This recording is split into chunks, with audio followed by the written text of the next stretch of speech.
Welcome to the City of Knoxville Board of Zoning Appeals. I am Brad Salisbury, co-chair of the BZA, and will be conducting today's meeting. Alongside of me are the other members of the BZA. Tables across the room are city staff members. Today's meeting will be conducted in the order of the agenda. Agendas are available at the table near the entrance. This is a 5-person board, and not all members are here today. Please be aware that in order to approve any variance or appeal, 3 votes will be needed in favor. If you'd like to request a postponement of your item to next month's agenda, when perhaps more BZA members will be present to vote on the item, please come to the podium and make that request now. We'll handle postponement requests first. However, once we begin discussing the merits of an application, we prefer not to postpone the item unless there are exceptional circumstances. Do we have any applicants who wish to postpone at this time? I don't know whether I do or whether I don't. Does not getting the vote I'm seeking, does that prejudice coming back next time? Because, you might think in terms of the delay, but we got people in the field, so the delay has a real cost. So help me here, treat it like it was your project. What advice would you give? So we do anticipate one more board member showing up. That still won't put us at the 5, but that'll have 4 people here. She's just running late, so we drop it. So does an adverse ruling today, does that prejudice me coming back, or is that it, we're done? If they deny it today, but they specify without prejudice, you can come back.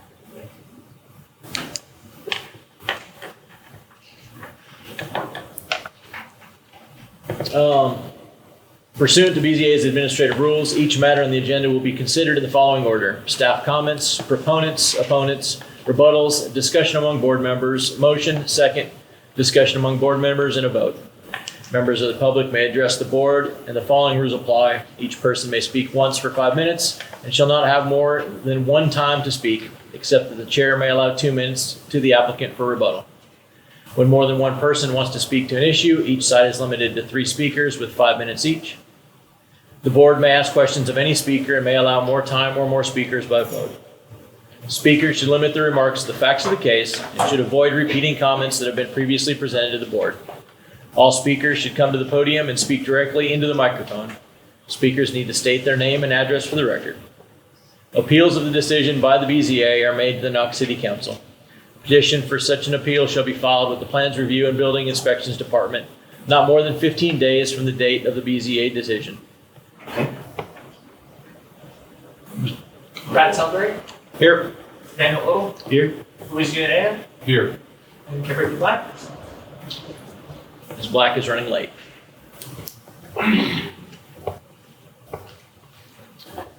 First item on the agenda are the minutes of the June 16th, 2026 meeting. We did not have a quorum to approve those minutes. I move to postpone approval of last month's meetings to the end of this week. I'll second that. All in favor, say aye. Aye. Aye. Postponed to the back of the meeting.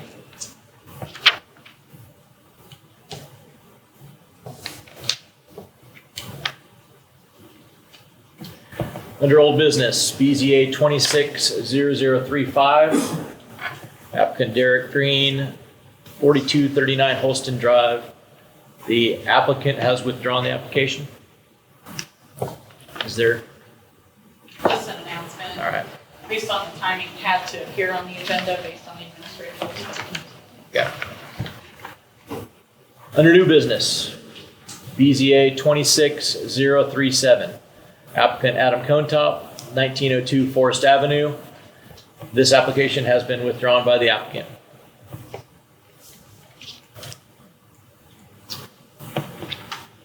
Item number BZA 26038, applicant David Harbin, 701 Merchant Drive. While the applicant comes to the podium, can we hear staff comments? Yes, the applicant is requesting 1 variance related to a proposed privacy fence for a place of worship in a CH1/RN1 zoning district. The request is to increase the maximum allowed height of a privacy fence in the front yard from 42 inches to 80.5 inches. The privacy fence will be located within the front yard of the existing place of worship. Pursuant to Article 10.3.L, privacy fences are limited to a maximum height of 42 inches in the area extending from 5 feet behind the front building line to the front lot line. Open fences are not subject to a height limitation. The applicant proposes to construct a wood panel privacy fence on a brick foundation with brick columns to provide structural support and enhance the overall appearance of the fence. According to the applicant, a privacy fence is preferred over an open fence to help protect the children's play area from potential vehicular traffic and limit interactions with members of the public using the adjacent sidewalk. Sir, could you state your name and address? My name's Dale Maddox. I'm the administrator at Wallace Memorial Baptist Church, 701 Merchant Drive. And could you state your hardship, please? Yes. We've had a daycare since the 70s, one of the bigger ones in North Knoxville. We just decided to invest in this area, to stay there and continue to minister in this area. Our previous building was built in the late 50s, had lots of issues. We submitted several years ago to remodel it, basically gut it. The price of that came back too high for us because a retrofit costs more than a tear down and brand new apparently. And so we went to the drawing board and we've torn down that building and built a new building. We're almost complete. This fence will allow us to use a green space for our children so they can get outside. Our previous design had a little courtyard in the middle of it. It was a U-shaped one-story building with a small courtyard in the middle. We lost that with our new building. And so this lets us capture this green space for the kids, play securely. We constantly struggle with our design at this church to be open and not look fortified because of security issues that we have on Merchants Road. So we tried to design a fence that was very sturdy, that would, if a car jumped the curb, would stop it or slow it down significantly, would look good, be an asset to this community, to this area, and to prevent interaction with some of the folks that walk up and down Merchants Road quite frequently. And so that's the reason for this request. Is there any opposition? Right, hearing none. Discussion on the board.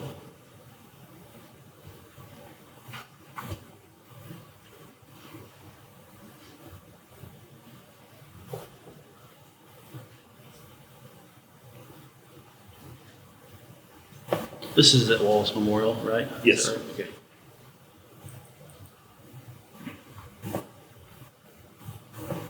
And it would be placed basically directly behind the sidewalk? Yes. Okay.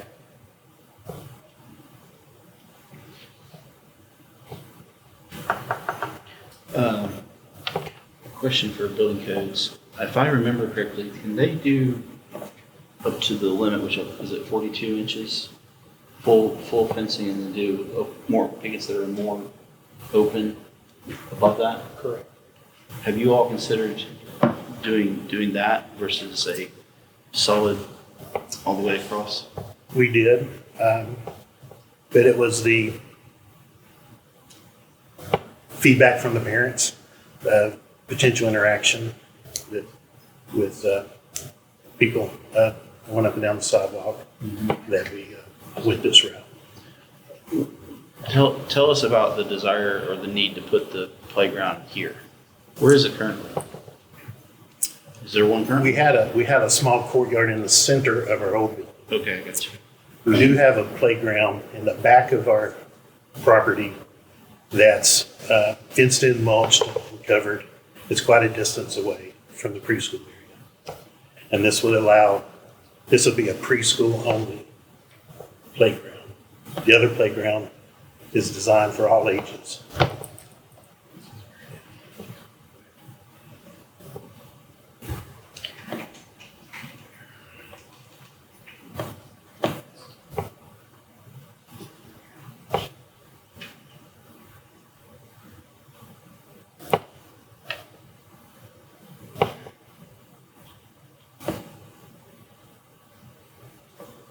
wondering if it would be possible to rotate the pickets or something along those lines to still give it a privacy component, but at least make it a little bit, not a solid wall. Yeah. There's definitely ways, I think, to design it for it to not be a solid wall. That if you're going to put a playground there, I understand the desire to have it separated from Merchants Drive. But that street is crazy town in terms of its traffic. And I think it also probably gets a pretty fair amount of pedestrian traffic too, I would imagine. Yes, sir. I think I'm questioning though why you have to put a playground there. Wallace Memorial has parking over to the side, and I'm looking on aerial view and I see that I think there's more parking defined. There's more parking lot actually there than it looks like in our drawing. I think if I'm reading that right. You're correct. Have you talked with the church about giving up some of their parking lot? We, if you, the drawing that you have on the screen, are you referring to that? I am. Okay. The parking that's, yeah, right there, that's in this first corner, Clinton Highway side corner of Merchants Road, that we are, we have redesigned that parking area to have a drop-off area, and that's green space that we've already incorporated. That's going to be green space. Yeah. In anticipation of a future building there, but that's not on the immediate horizon. But it is going to be green space that we had hoped to use to engage the community and not just have pavement on every square inch of our property. And I think that was Daniel's question, was could this playground be tucked away from the road a little bit and go into that green space where you're not up front on Merchants? We would still have the security issue.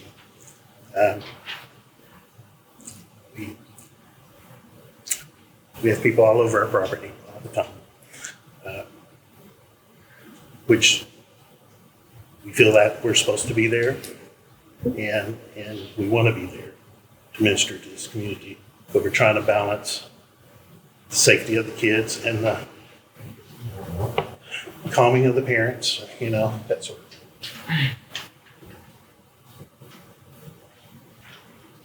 I think the issue that I have, I won't speak for the rest of the board, is that typically we grant variances based on hardship, which is oftentimes topography or a really narrow lot.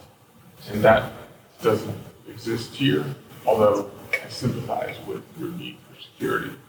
But I think that's where I'm struggling, at least. I don't know if the rest of the board is struggling there to see an actual hardship based on. But we're proposing a secure area that the kids never have to exit to secure. Mm-hmm. Have to travel somewhere in between, either being pushed on carts or in a line, rope line that they walk on and things like that.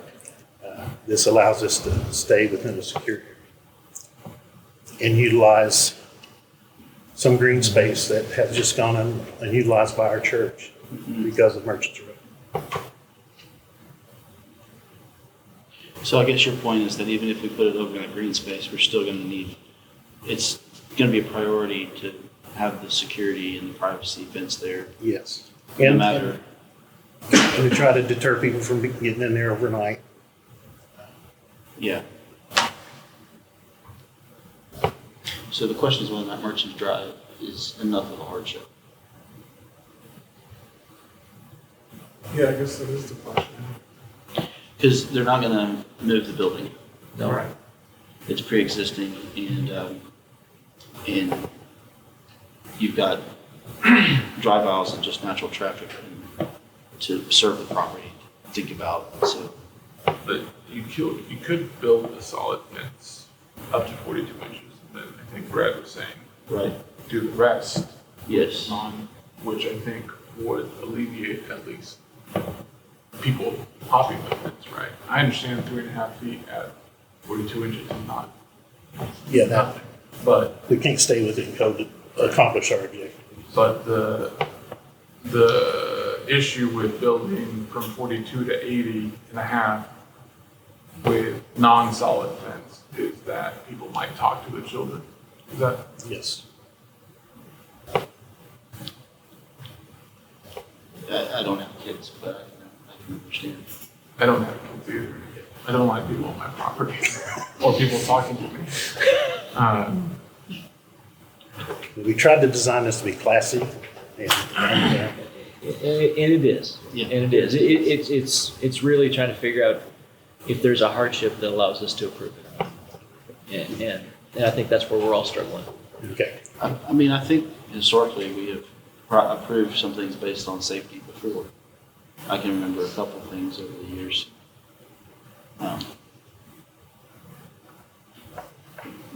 My leniency towards it is because of the layout of the property though itself.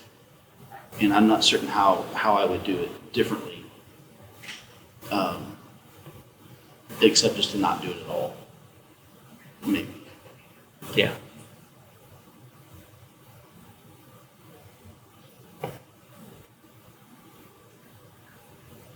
The layout of the property being that it's just on Merchants Drive with the particular green spaces. The church is already laid out and built the way it is, and you're not going to rebuild the entire church in order to move the preschool back somewhere else on the property. The preschool is there. Preschool's there. And if they're going to continue to be there, Yeah. the interior courtyard's going away because of what reason? When we designed the new building, cost, it was to have more exterior walls. That's what our first design tried to keep it, and it sent the cost 30% higher than what we ended up with. Good.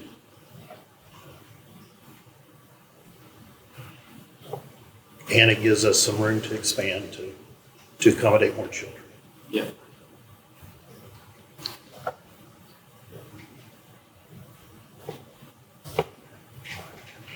The footprint looks to be about the same. Is it completely tear down and rebuild, or is it? Yes, sir. Okay.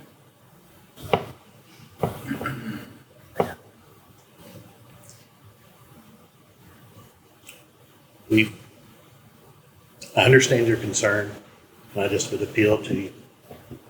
You allowing us to utilize this investment that we've made on Merchants Road and service the community for years to come. And that's what we want to do. And I understand.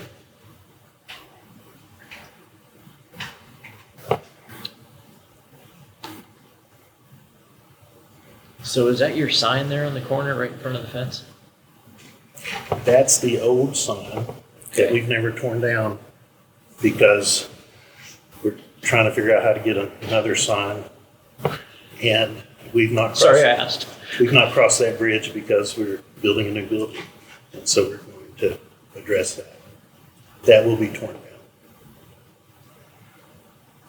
A car ran through it and demolished it. So a car ran through the sign? Yes, years ago. Okay.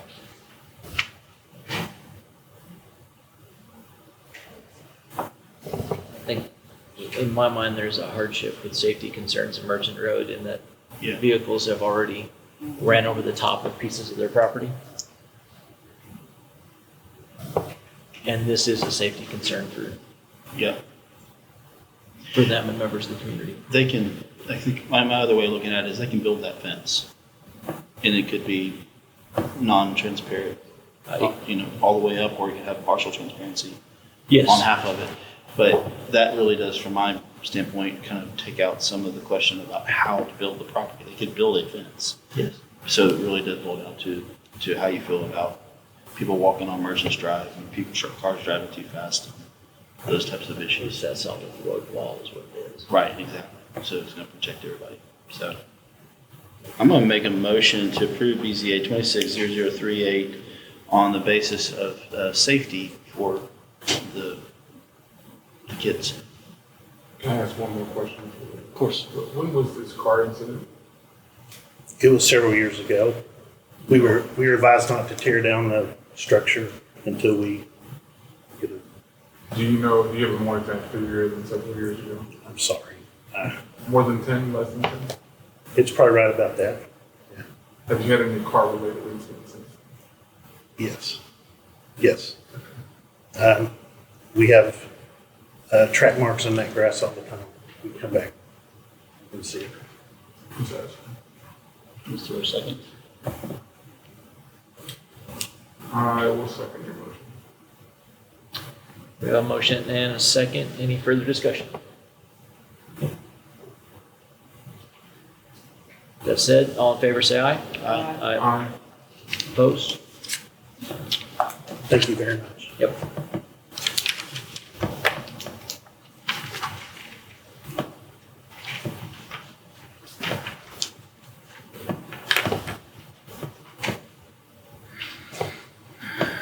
Next on the agenda, BZA 260039, and welcome Ms. Black.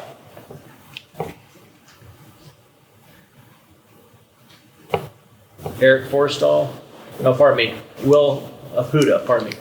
No, Nope. it's virtual, I'm here in Forestall. All right, fair enough. 1712 Liberty Street.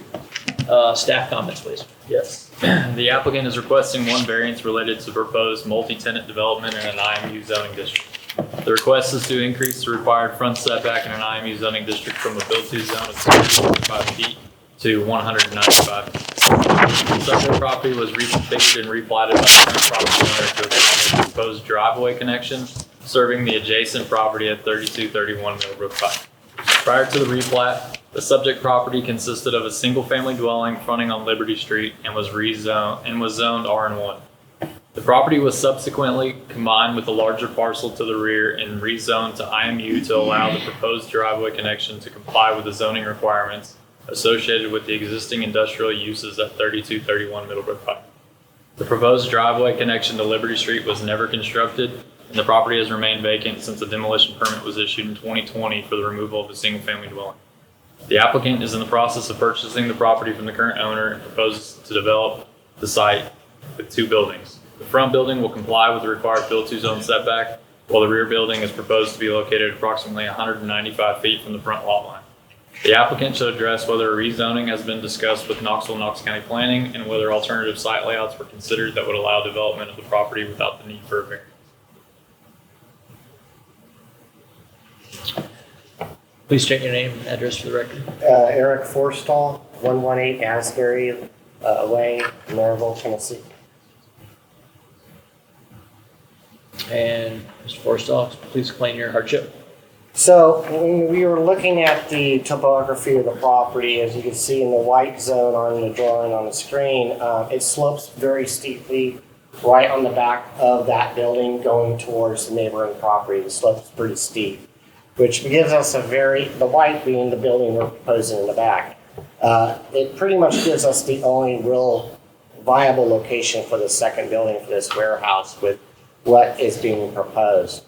So what we're asking for is for the change in the variance to allow us to 195 feet for the second building because of the hardship of the topography and the narrowness of the frontage off of Liberty Street going towards this back property. I looked at this property. I've been out there a couple of times. I was out there yesterday again, taking a look at it, and I've not been able to come up with any type of other layout that would suffice for this particular piece of property that would work with a driveway with topography that would allow us to build a proper structure with a consideration of any storm runoff for the neighboring properties, which I always look at, as well as any type of grading and regrading that might be necessary for this property. There's a slight significant slope coming off of Liberty Street and along the western property line going towards eastern property line is a secondary steeper slope that goes towards the back building. There is the Dana Safety Supply Store. It slopes back towards that direction as well.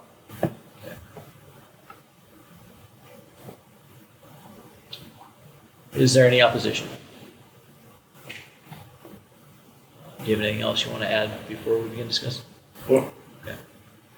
Okay. Take board discussion.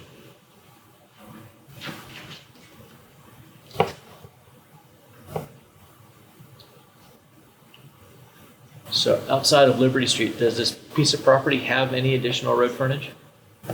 No.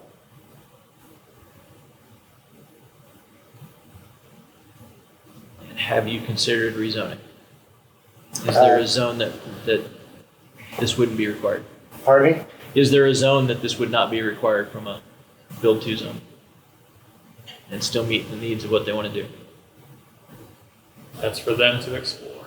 Okay, Not in my initial research did I find anything. okay.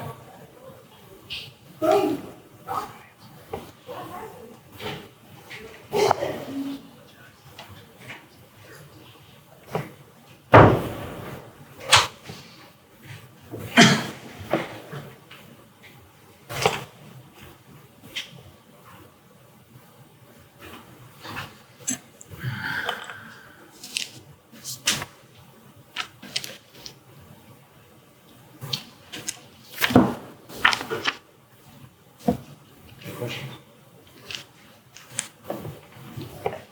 Any questions?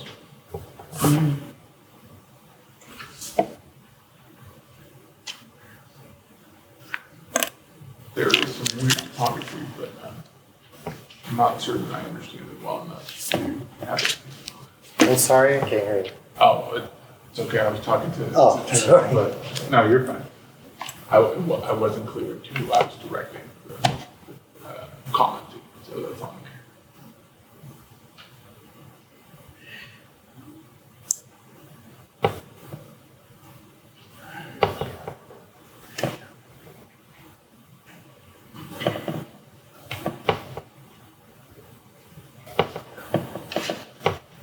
So, yeah, but this is kind of like that, so.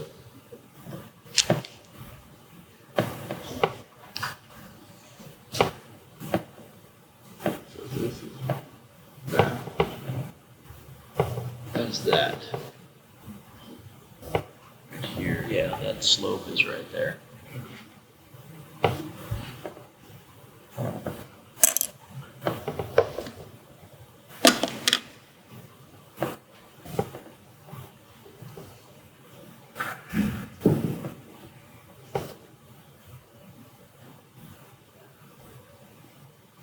So it's a hill.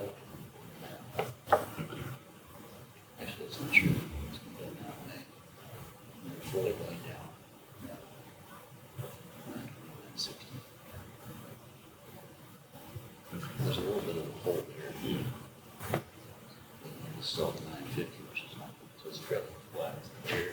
It slopes down.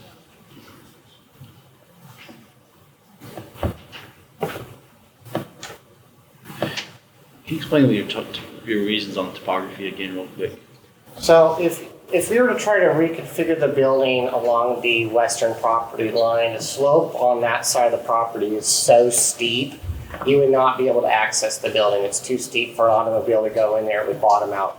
And grading, to try to grade that property would create a significant storm runoff onto the adjacent properties that would be astronomical and extremely difficult to try to control. When you look at the back of the property, which is why the two lots are combined, providing a driveway and a driveway to access the back property in the back, which is much significantly larger and flat and more or less, as far as grade is concerned, you have a greater area to build, okay, for us to do a structure there. And with the configuration of the property and consideration of the grade slopes, the significant impact to the neighboring property, specifically the property that's the southern one, the supply store, is a very steep drop. As you'll see, I can't read the number here, but it drops pretty damn steep right there. I want to say that's at 950 down to 920, probably within about 50 to 75 feet. It's pretty steep. So to try to flatten this and grade that, there's a significant amount of stormwater we have to take into consideration that would open us up for any type of liability for neighboring property damage. So we want to look at what's best for the property that would fit on a property that's buildable for the site with the constraints that we have with this lot. So with the grade slopes and the way this lot is situated from what we looked at and investigated, this is the best course of action for this property, which is why we're requesting the variance in order to do the second building in the back and the smaller building in the front. Have you investigated for a sinkhole by any chance? No. All of it? No, it's too early in that process to be doing that. It would be an easy way to say yes to it.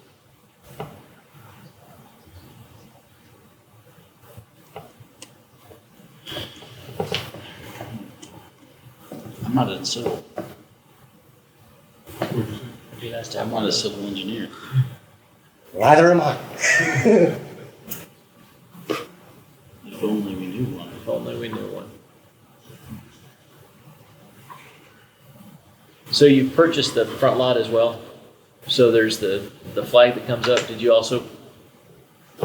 We're in the process of purchasing the property. That's what was mentioned before going at the start of this, is that we're in the process of doing that. Okay, but so both the big lot and then the two smaller lots that also are fronting on Liberty? Yes. Okay. Next to autism facility there? Pull up the map again. So you have the property right off of Liberty where the house was torn down existing. And then it was combined back in 2020 for the demo and made that all into one lot. Okay. So it's just the one lot then? Yeah, It's not it is the just other the two one lot. parcels? No, the other two parcels are not involved. You may already see this, but mine. Just, it was originally two parcels. This is kind of weird. Okay. Yeah, I'm this one. now clicking. I find.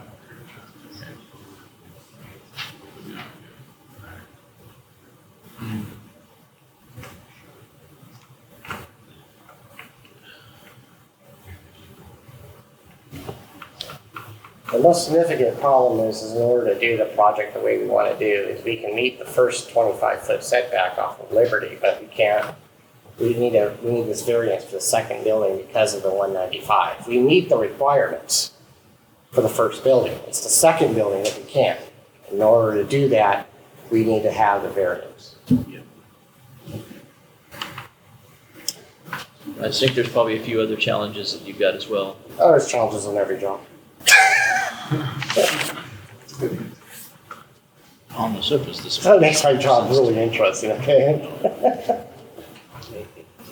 On the surface it does. Oh.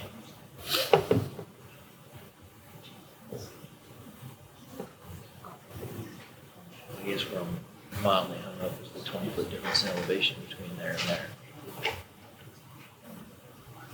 And then that's the pond. Yeah.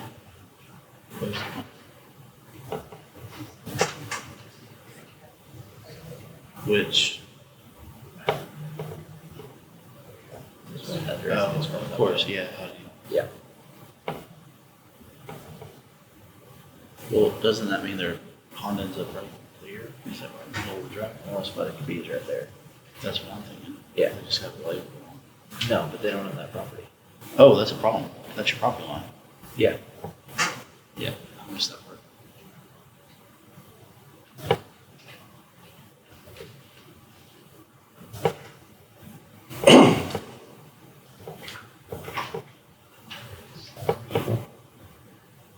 So the 20 by 60 warehouse, is this mini storage? Is it how's it going to be used?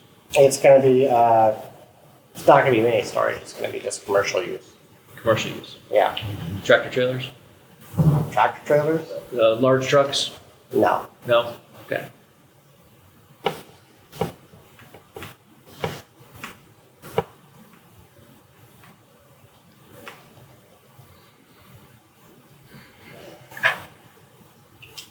Do you have a motion?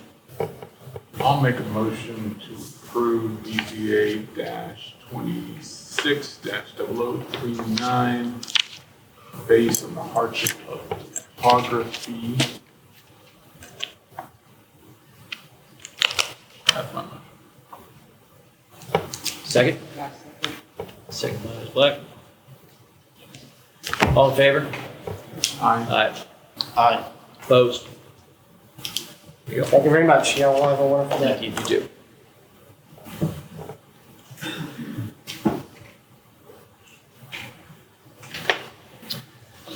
Next item, BZA 260041. Jeffrey Tallman, 616 Luttrell Street. Staff comments, please. Yes, the applicant is requesting 2 variances related to proposed accessory structure for I believe it's a 2-family dwelling in an R3 zoning district. First request is to increase the maximum allowed building coverage in an R3 zoning district from 35% to 57%. Second request is to increase the maximum allowed impervious surface coverage in an R3 zoning district from 45% to 67%. The applicant is proposing a detached carport with an enclosed storage shed located beneath it at the rear of the property. The structure has roof dimensions of 14 feet by 32.5 feet, resulting in a total roof area of 455 square feet. Following review of the application, staff emailed the applicant requesting calculations for both building coverage and impervious surface coverage, as this information was not included in the original submittal. The applicant responded by the deadline and provided some of the requested calculations. However, several items were either missing or unaccounted for, including the dimensions and area of the driveway. Staff attempted to calculate the coverage percentages using previous building permit drawings and the scale provided on the submitted plan. Based on this review, staff developed approximate building and impervious surface coverage estimates for the property. The property was developed as a middle housing duplex, which is not subject to maximum building coverage or impervious surface coverage limitations. However, accessory structures are not listed as exempt under Article 4.6. Therefore, when an accessory structure is proposed on a property developed with a middle housing use, the entire site must be evaluated based on the coverage standards of the underlying zoning district. The applicant should explain how the stated hardship satisfies the variance criteria and hardship standards established in Article 16.3. Please state your name and your hardship. Jeff Tallman. Hardship, well, let me respond to the comments. I put my slide rule away in terms of trying to measure the area because the building starts off in violation of the requirements in terms of the lot coverage. So my hardship is that I've got a non-conforming lot of record, and I heard a moment ago that would satisfy. One of the things on the zoning, on the application, it's RN3, General Residential Zoning District. It's actually an H1 historic district neighborhood I've lived in since before we had an overlay, and I worked as president of the neighborhood association to help shape that overlay. And one of the things that is encouraged in my neighborhood are outbuildings. They were typical carriage houses, accessory dwelling units, servants' quarters. That is typical of what has been found in the neighborhood. And let me, in terms of setting a little context here, I bought this building, and it was the ugliest building in the neighborhood, which spoke to me because I saw potential. There was asphalt. The entirety of the lot was covered in asphalt parking lot. So everything that I'm contemplating here, I think is an improvement to the community, but I don't know whether that's a universal view or not. But anyway, so in terms of the impervious surface, even if not compelled, it's my aesthetic to be able to basically capture water. I want pavers. I want to capture the water off the shed that we're contemplating, and use that in irrigation in my little garden. The little garden shed we're contemplating is where I hope to watch my tomatoes grow, and it's just a modest little thing. In fact, I feel a little self-conscious that all of this some of the brightest lights in Knoxville are looking at my little garden shed today. But anyway, it's a modest little thing in terms of the. I don't know how a square foot here, a square foot there. I quit counting because I just thought it was, either you're going to give me honor my request for an appeal or not. I mean, the amount of area is, it's a small lot. It was born a small lot. when a recode was originally being discussed, I was pretty supportive of recode because I thought it was going to make these questions moot rather than having to be as exhaustive as they are. So it's a modest project. We're going to drain water. I'm assuming that the question here is about stormwater. Is that right? Is that what we're? I mean, because nobody cares about my garden shed, really. I mean, I hope they don't. And is that what we're concerned about? Or is it flooding in Chattanooga or what? That we're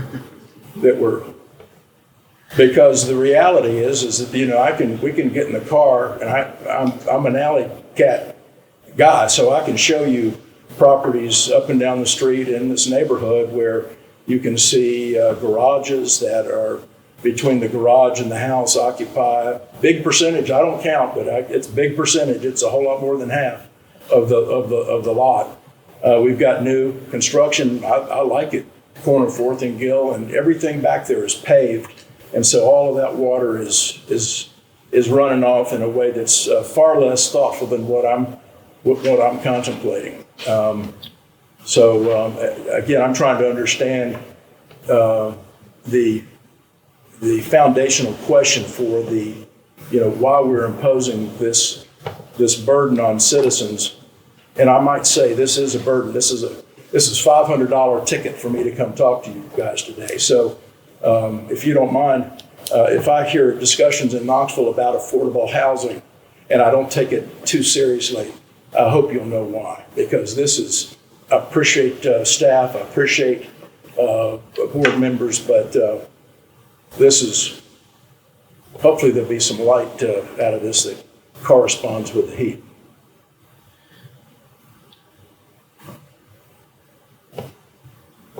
Any other comments real quick?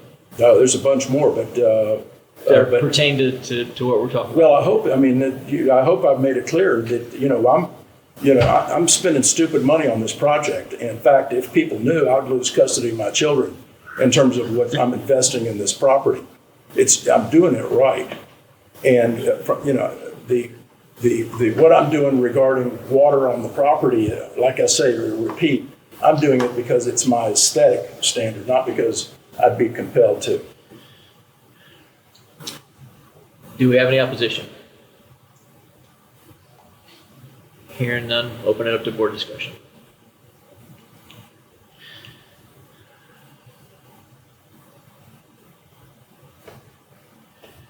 There's two things listed here that we don't meet code on. Just specifically about those, from 35 to 57% our maximum allowed building coverage. What is your hardship that should justify that increase? Well, the lot size in the house, we're building a house on the footprint of the previous house, that starts out as in violation. So anything I would do is effectively in violation. Is that true? I don't know. So the dwelling that's there is a middle housing use. Middle housing uses don't have building coverage or impervious surface coverage limitations. Just base zoning. And Say that again. So You said this was developed as a middle housing duplex. Middle housing uses don't have building coverage or impervious coverage maximum. However, they don't account for accessory structures. So when an accessory structure is proposed, you have to use the base zoning standards for building coverage and impervious surface coverage. And I wouldn't quibble with the fine print on that, but it seems to me, in terms of what I hear is our community's goals, it feels a little bit like it's an inconsistency. I mean, we're trying to encourage what I'm doing and then trying to have a place to watch my tomatoes grow and cover my cars, and it becomes an issue. I mean, so. sure. Maybe there's philosophical versus like what we're charged with. But and I'm trying to as Right. somebody who cares about Yeah. the public's. The argument for the public good is not here, really. We are charged with the strict Okay. allowance of what Okay. we're Constitutes able- variance. Right. Gotcha, constitutes gotcha. a variance. So Okay. there's a little bit of a different line there for what we can consider as hardship, Okay, which is the primary question that we have to solve. okay. So looking at your layout, would you consider rotating this 90 degrees to where it's within the impervious area of your existing driveway, therefore you're not increasing your existing impervious area at all? The shed would go on the north side, plan north, and the cantilever would go towards the deck. I'm not following. Help me see what you're thinking. So if you rotate the shed and the cantilever, they're all one rectangle. Okay, You rotate it 90 degrees to where the cantilevers, or the shed is at the top, the cantilever is towards the structure. so I would bring it closer to the structure? So you'd end up bringing it close to the structure, but it would go in that area that's already asphalt, it's already impervious. No, there is no asphalt. No, I've removed the asphalt. I think it's pavers. It's favors? I think so. Well, no, there's nothing there now. I mean, it'll be nice pavers. I'm open to anything, but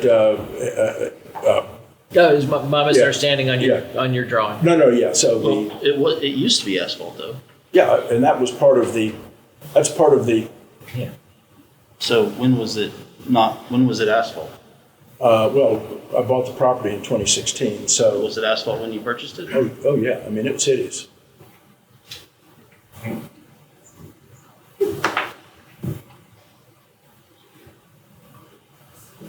When you say accessory structures have to be, or not exempt and have to be considered under, I think you word with base code, what is the base? RN3. R, so regardless of any other code that might exist, it has to be considered under R. And let me reiterate, and H1, a neighborhood which encourages exactly what I'm contemplating. That's why I asked, but apparently it's considered. Yeah, so it's a historic overlay on an RN3 property. Okay. And I believe it went to Historic Zoning Commission in April of 26. Approved, And it was pending this discussion. correct.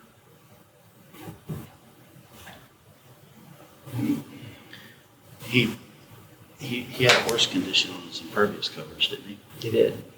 And that's been improved, which is ironic because if you left your asphalt, the argument is easier. I'm increasing my decreasing my impervious area to allow for more, which the asphalt would have created the argument for you. But the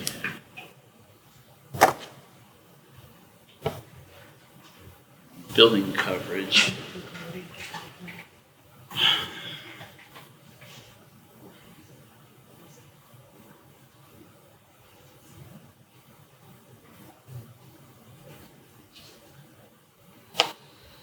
So, per my understanding of my situation, my building as it sits, I'm outside the law, right?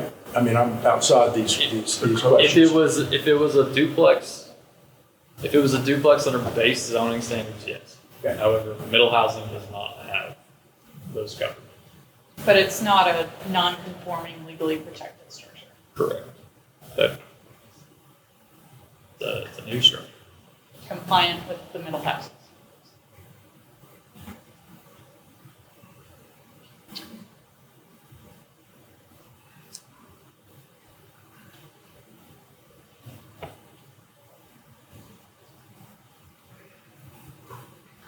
The hardship is, I think the hardship's a lot size of this one. The lot size. Lot shape, lot size.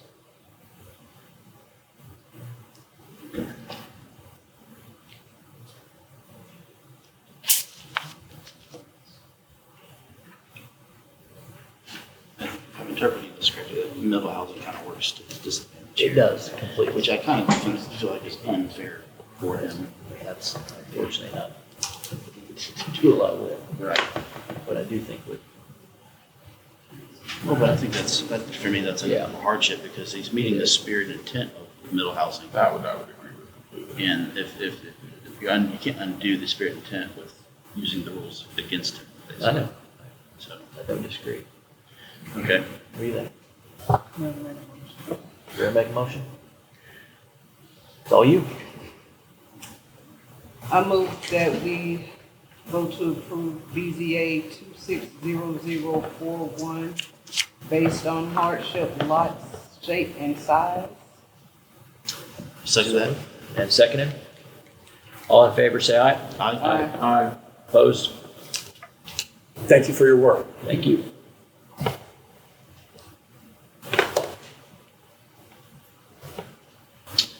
All right, next on the agenda, BZA 260042, Nicholas Guess.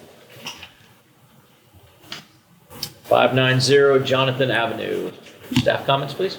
The applicant is requesting one variance for a proposed single-family dwelling in an R1 zoning district. The request is to decrease the minimum required corner side setback in an R1 zoning district from 15 feet to 12 feet. Subject property is a non-conforming lot of record in the R1 zoning district due to its 50-foot lot width and 8,000 square foot lot area, both of which are below the current dimensional standards.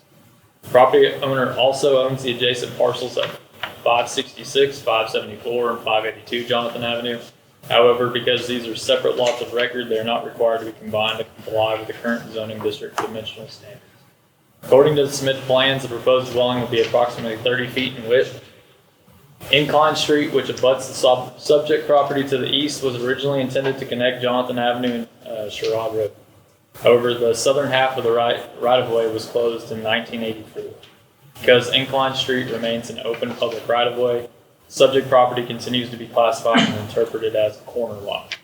The applicant should discuss whether revisions to the site plan were considered to accommodate the additional 3 feet of required setback before pursuing a variance request. You say that like part of the applicant should. Yeah, the applicant should discuss whether revisions to the site plan were considered to accommodate the additional 3 feet of required setback before pursuing a variance request. State your name and address and My name is Nicholas Guess, 410 Stoneville Lane, Farragut, Tennessee, 37934. Good afternoon. I'm the owner of 590 Jonathan Avenue. I'm requesting a 3-foot reduction in the corner setback from 15 to 12 feet. This is a narrow corner lot with steep topography. An inclined street terminates alongside the property rather than functioning as a through street. The requested reduction is the minimum relief needed for a reasonable building layout. I respectfully request approval.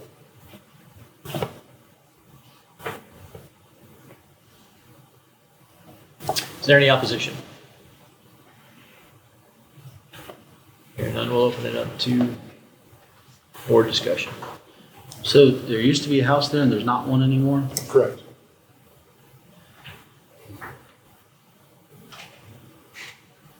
The house that was there straddled 2 lots and now it's a single lot and a lot next door. It's my understanding. It was gone by the time I got to the property. But there's still existing 2 lots that are basically 50 foot wide each. Three more to the left.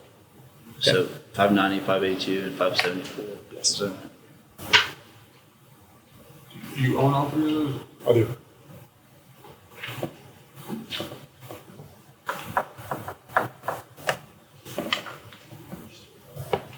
don't know this address. Well, I've ever heard of Incline Street.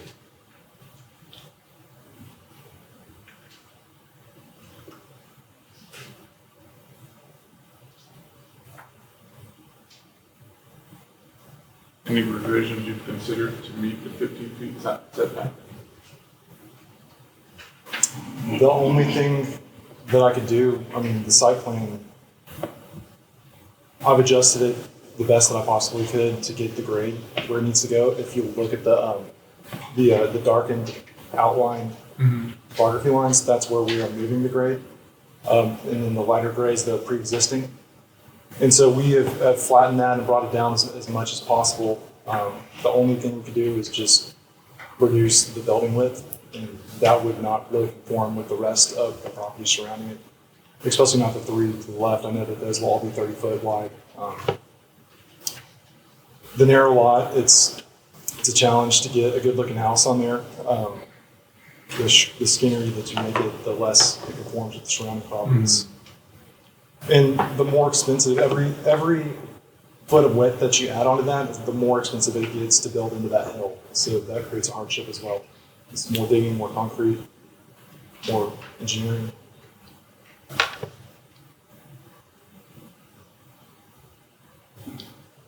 Incline Street itself, there's no other use of that other than the access to this property. Right now, it's just an empty street, almost a nuisance. When I looked at where it was, I do know that street and that area, the topography is a thing there. So with our current design, we'll come in, we'll clean up that street, and it'll be functioning to be used.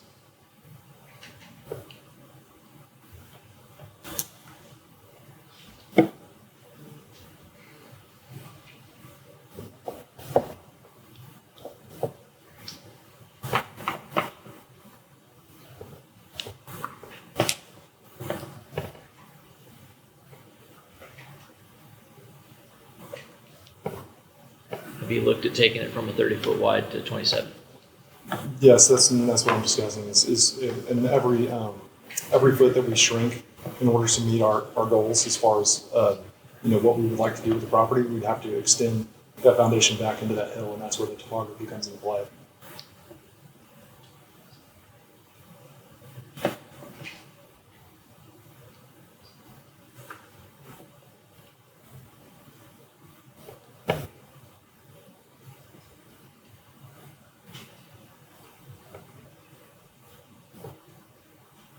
Is it a single story or a 2-story? Just curious. It'd be a 3-story. 3 stories.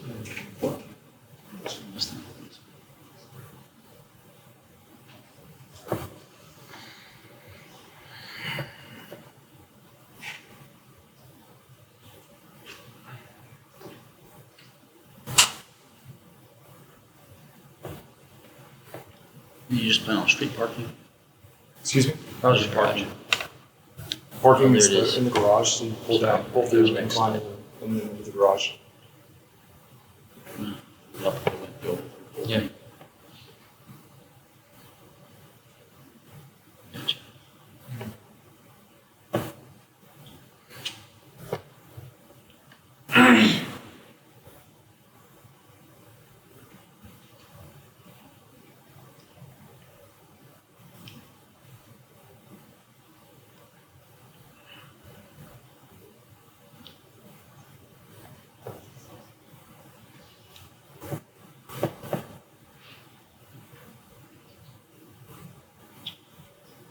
Any thoughts?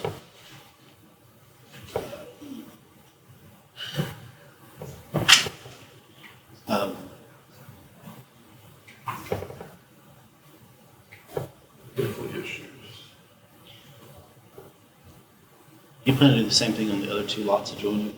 Yes, the Variances for those lots for a 30-foot width be required, or will he meet the side yard setback? So it's 8 feet and a 20-foot combined. So basically, if you run the same numbers, he won't need it. Okay. But I haven't evaluated those. They might be in plans review, but I'm not sure. Okay. I personally think on the basis of topography, and the fact that road is inclined there is kind of Yeah, kind of. I'm not sure why that's there, and it's creating that road that does nothing is creating that. I agree. It's also providing with access to a garage from that direction, I think. So do we have a motion? Yeah, I'll make a motion to approve BZA -26-0042 for reasons of irregular topography. Second? I'll second. All those in favor say aye. Aye. Aye. Aye. Thank you.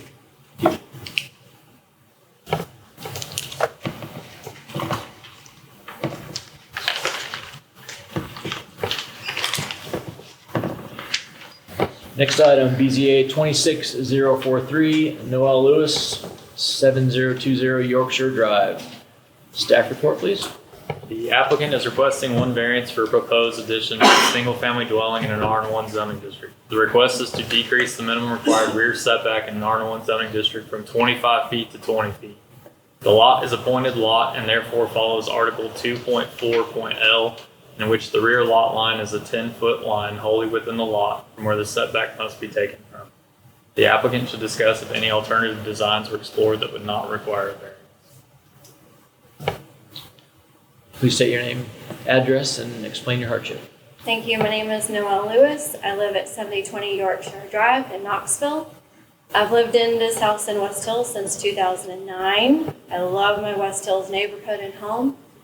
I'm a single working mom with 2 kids, and we decided as a family we needed an additional space where I can work when I work remote that is separate from where the kids are. And we're also wanting an additional living space so my teenagers are not fighting over Legos and shows. So we reached out to a good friend, Chris Joyce, to help with some of the architectural design to figure out, okay, here's our very unique high piece of a lot in West Hills. And it seems the only place to put this addition would be on the back of the house where it makes the most sense. We needed a certain amount of space for function so that I could work, separation from the living space so that I could work, and additional space so that we could actually put furniture that fits, so we could use it as both office and living space.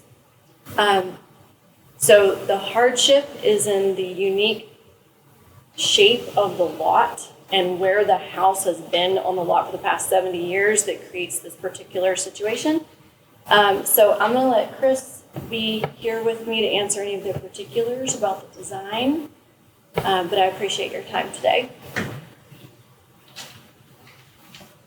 Good. Name, address, Chris Joyce, 3000 McClure, Knoxville, Tennessee, 37920. I've done residential design for the past 27 years. Noelle, friend, but definitely got me involved to go through the design and options.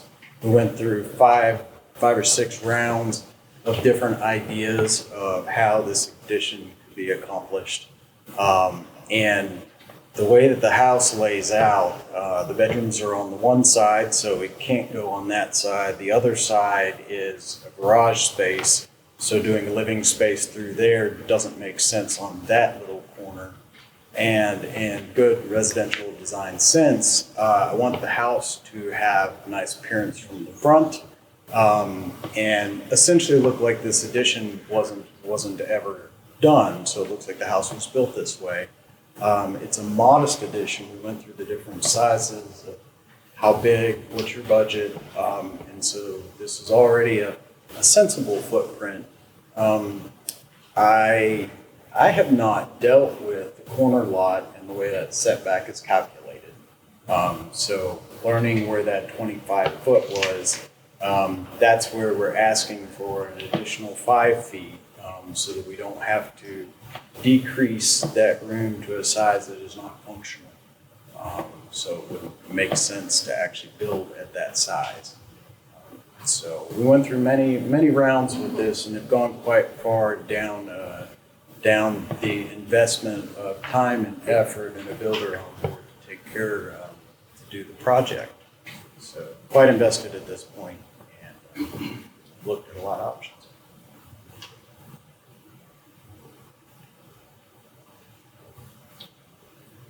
Is there any opposition?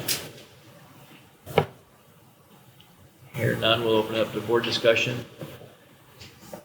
Mark, can you explain to me how the rear setback is calculated? Yeah, so according to Article 2.4.L, a rear lot line on a pointed lot is an imaginary line parallel to and farthest from the front lot line, not less than 10 feet long and wholly within the lot. And so because it has the curve, just put your best foot forward and look at what a 10-foot lot line would look like at the rear. And it has to be a 10-foot line fully within the lot between the two interior side lot lines. And that's what they proposed, and we were good with it. The only thing is it's 5 feet further into the setback than what is allowed.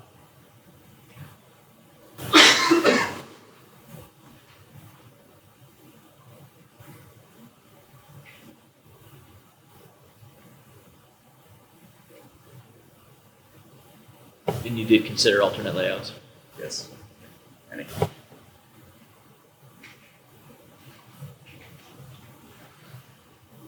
How many neighbors abut you in the back? Great question. So there's two neighbors that are adjacent to me, Okay, and I actually talked to both of them okay, because they're my neighbors, they're in my backyard. sure, We can see each other. sure. And they both agreed that, hey, we love what you're trying to do. They're over at my house all the time. It's cool with us, and they even signed a letter saying that. And then you have a third neighbor to the side? The third neighbor literally just moved in. The original owner of the corner lot this way from me, lived there for 70-some years and died a few years ago, and that house was just bought and folks just moved in there. Understood. They can't see my backyard though because there's a solid fence between them.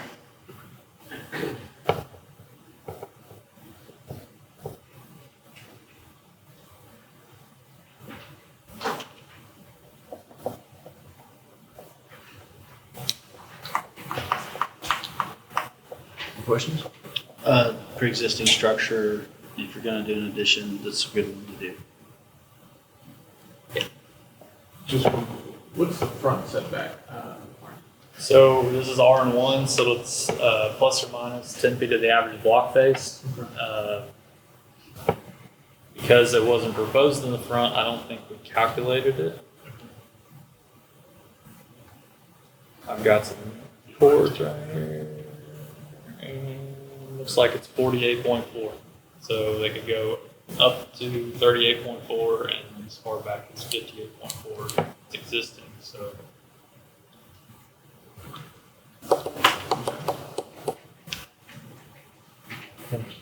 Questions? I'll make a motion to approve BZA 260043 on the basis that the corner lot is driving where that house was placed, and it kind of crouches on and crowds that back property line. And this design, while requiring a variance, is really the only way to do it with the current layout of the house. I second. Motion and a second. Any other discussion? Hear none. All those in favor say aye. Aye. Opposed? Have a good day. Thank you. Next applicant, BZA 26044. Rodney Calvin, 1301 East Weisgarber Road. Staff comment, please. The applicant is requesting 4 variances for a proposed mixed-use multifamily development in IMU zoning district. First request is to increase the required front setback for building 200 in an IMU zoning district from a build-to zone of 0 to 25 feet to 241.2 feet. The second request is to increase the required front setback for building 300 in an IMU zoning district from a build-to zone of 0 to 25 feet to 132.7 feet. Third request is to increase the required front setback for the leasing and amenity building in an IMU zoning district from a build-to zone of 0 to 25 feet to 177.1 feet. The fourth request is to increase the required front setback for the commercial building in an IMU zoning district from a build-to zone of 0 to 25 feet to 25.7 feet. Every building in an IMU zoning district must meet the required build-to zone setback as there is not a build-to percentage. The applicant should discuss whether they have had discussions to rezone the property to a district that does not require each building to meet a front build-to zone and to accommodate the utility conflict. Please state your name and tell us about your hardship. Yes. My name is Rodney Calvin, 3523 Moreland Road. As you can see from our site plan, our main hardships are we have 2 large gas pipelines that basically divide our lot into 3 different developing areas. And in addition to that, the topography has a pretty steep change of about 40 feet from the south part to the north part. So essentially we're trying to meet the build to zone where we can, and still, with the development as it is, we want to meet the intent of the zone as much as we can, by having that main building there to the south, which I think is building 100. That one does meet the build to zone. It's the other ones that we're requesting a variance on. We do have a maintenance building that is on the build to zone as well, to the north of the property. And really the biggest thing is with these gas pipelines, they have strict crossing rules. There's the strict easements, and placement of the buildings is very difficult. It severely impacts our and restricts and limits our building placement on the site. We originally did look at some other layouts, trying to get an access between the pipelines, and unfortunately it just does not fit with the way that the requirements are from Kinder Morgan. And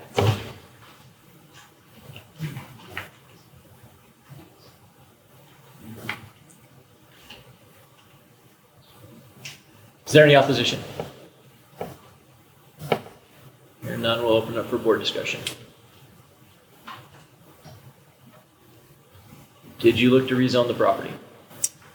We did evaluate that, but I think that this is the existing zoning, and we thought it made the most sense for us, especially with the amount of units we're trying to get there and utilization of the site.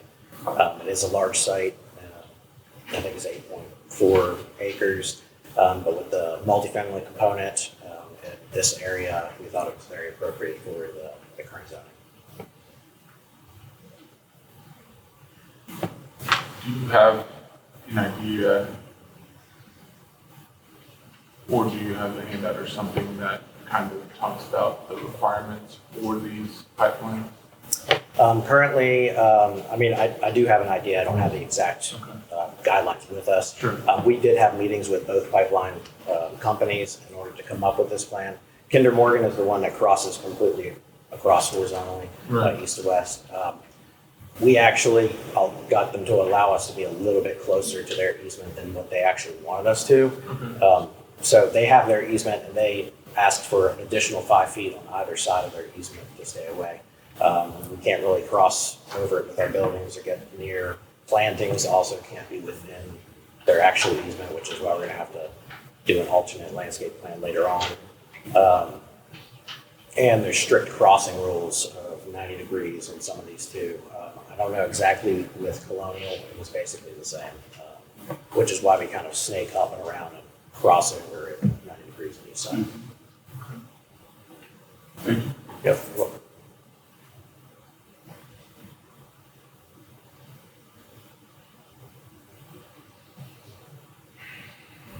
Did you know I did the property right next door? No. So I did the property right next door, and I've dealt with the plantation before, and this is a good layout for that site.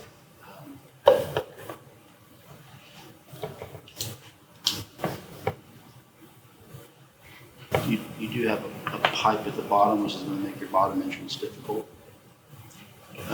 But it's a very complicated site with the utilities and pipelines on it. So if you met with the pipeline companies and they've said yes to this, then that's a feat in and of itself. So.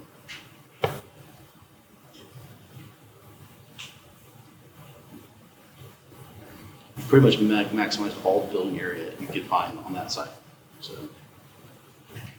design. And I guess I'm still going back to why are we not rezoning it as opposed to requesting for variances? I think the density for one was one that we, for this zone, worked really well with what we were asking for and want to do for this project.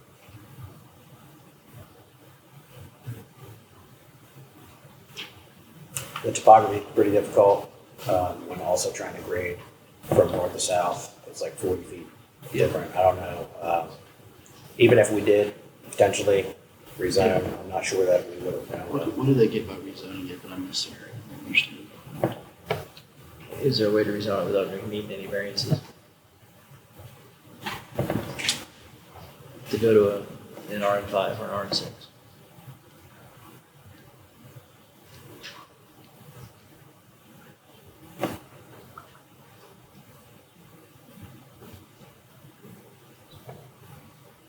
Which takes care of 1 and 2.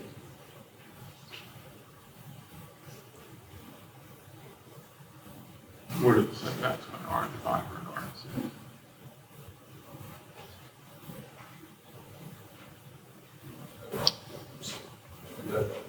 I kind of just make a note, Daniel Levy, 3523 Maloney Road. I think one of the things with the zoning to keep in mind is we've looked at similar sites that are in these industrial districts, is essentially applying a spot zoning.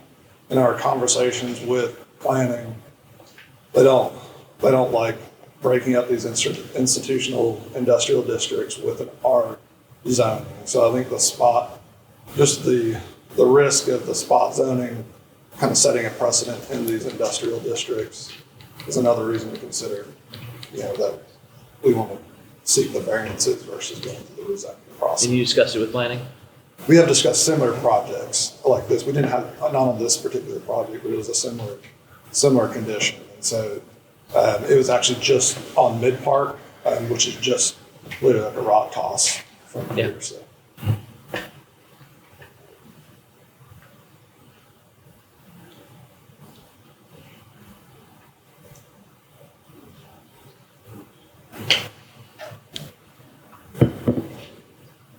Samuel, would you agree with that? We have to review it. I cannot give an answer right now.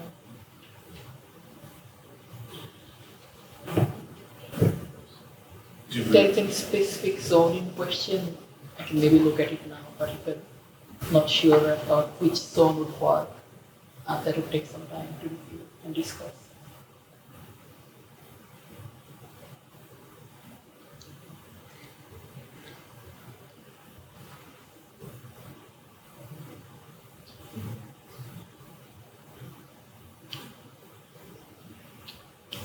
Would it be possible to pull up the zoning map?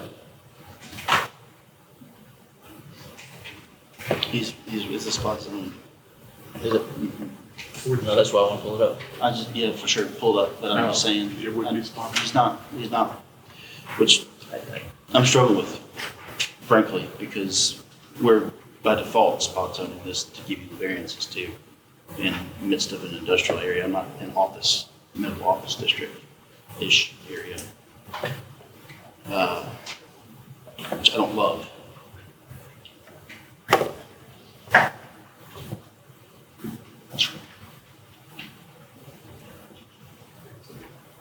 Which is the reason I'm asking the questions. Right, of course.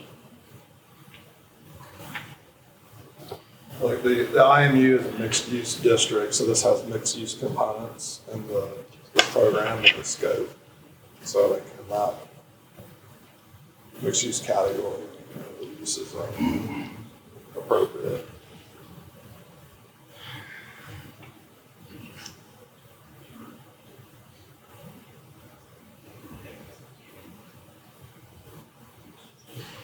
This property is sat forever.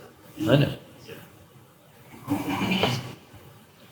It's nice to have something going here because this property is sat Oh, forever. And it should be something. And I guess what I'm saying is it's already a spot. It's an IMU surrounded by office and IG. So to that degree, it's already. already a spot zone.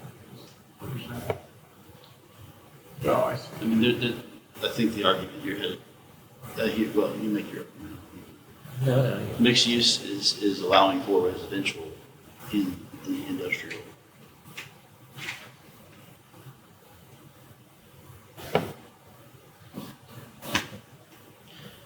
It's just we're doing it instead of zoning. But do we agree that there's hardship? And so to I think clarify, that's where I'm struggling is what's the hardship? yeah, and so Because it's not getting it rezoned is actually the hardship. right. I was just going to clarify that we can meet the setbacks by connecting the buildings, like basically making one large building, but because we can't grade over the easements themselves, they have certain percentages, like I think it's about 3 feet. It creates kind of an unsafe grading condition for hose lay protection around these buildings, kind of forces it into that condition. So we split the buildings. It allows for drainage to come between the buildings, allows for hose lay to go in between the buildings. So it allows for a better life safety solution. Versus, connecting, basically a large connecting roof that connects all these structures. It's hose lay. Fire line hoses. I mean, you couldn't connect these because you can't build over the easements. No. I was talking about like that main, like the big U shape. This one here. Gotcha.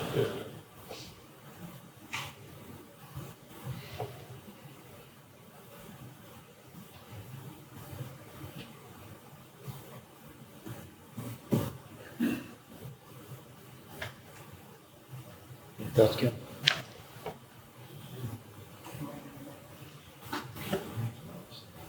All right. What you think?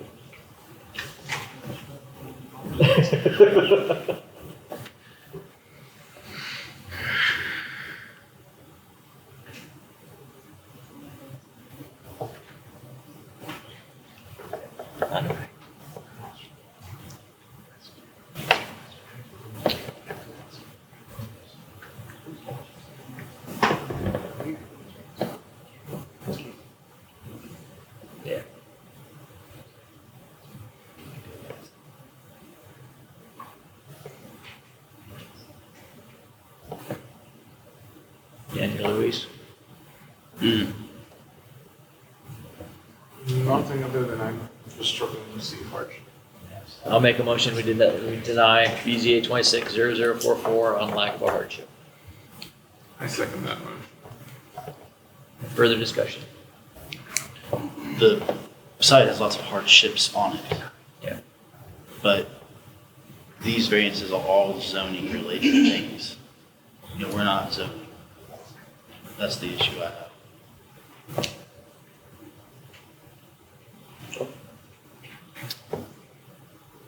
Any further discussion?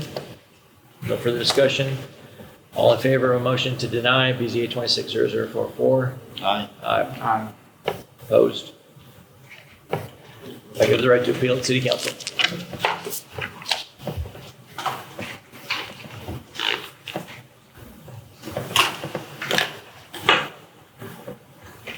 Next item is BZA 260045, Taylor Forrester, 4807 River Place Drive.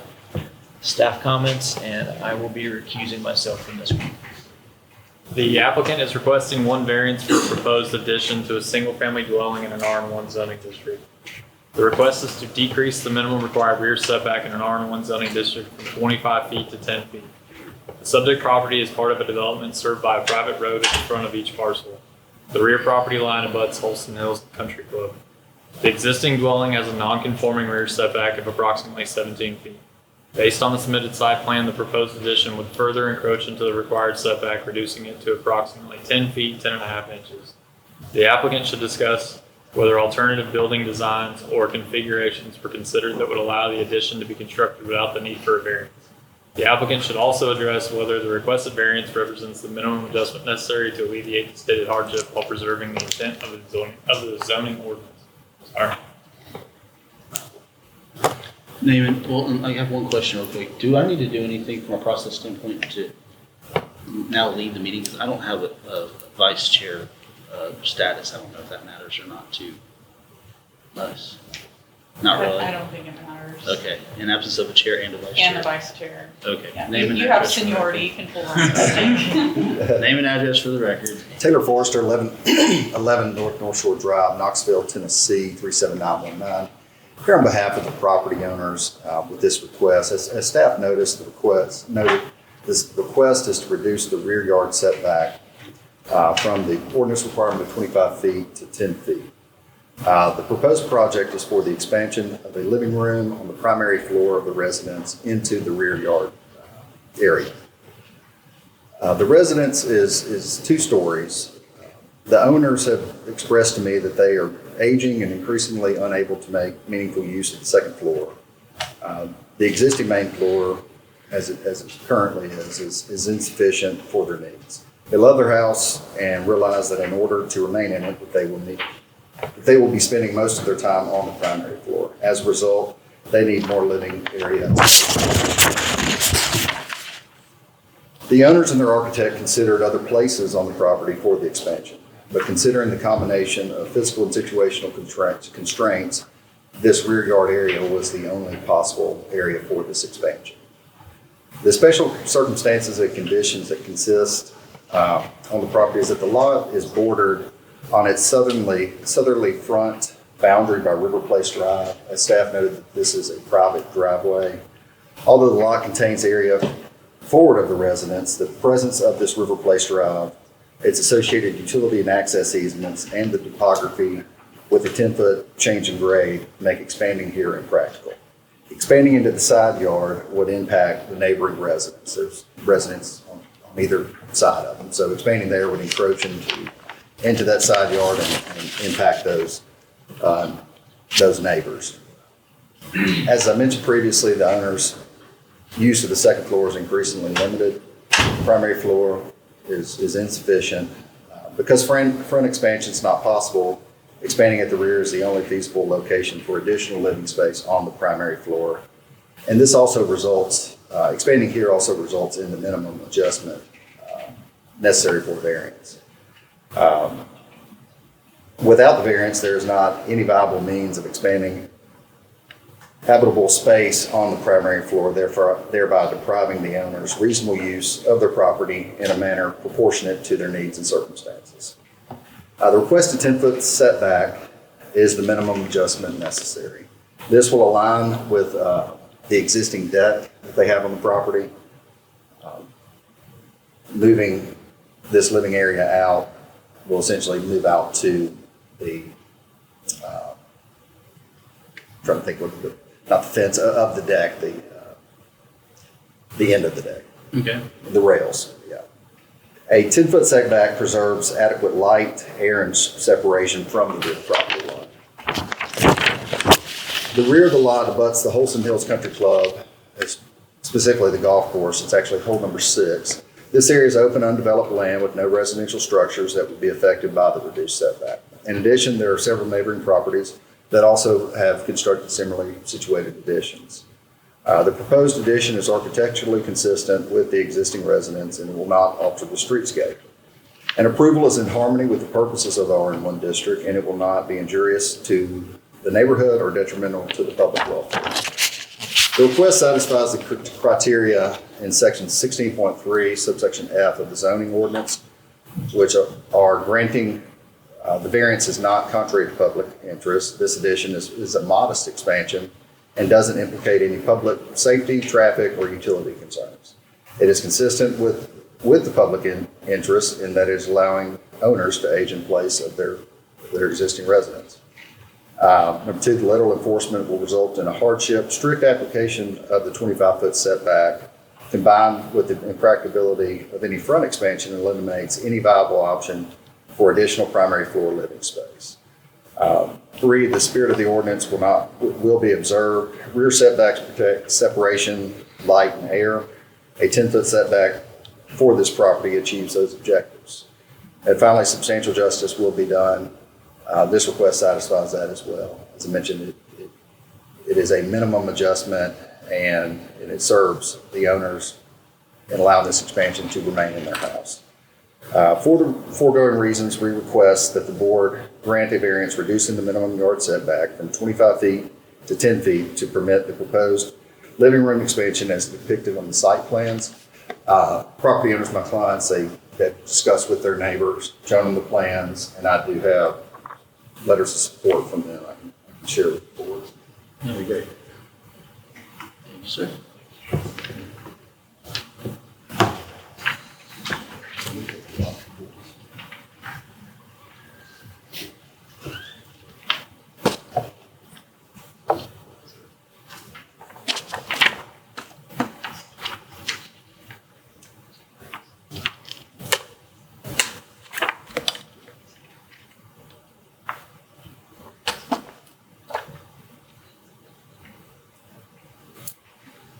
Is there anyone here to speak in opposition to this request? Seeing none, we'll open to board discussion. So the deck that is there, that's an open deck currently? Yes. So that's, and that's where that roof line is covering. Okay, I see. Yeah, so this will bump out to align with that. And it will just align with that existing, it looks like it's glass currently? Yeah, so that area is what's being expanded. The Okay. glass is to then It's not align. going further than that right now?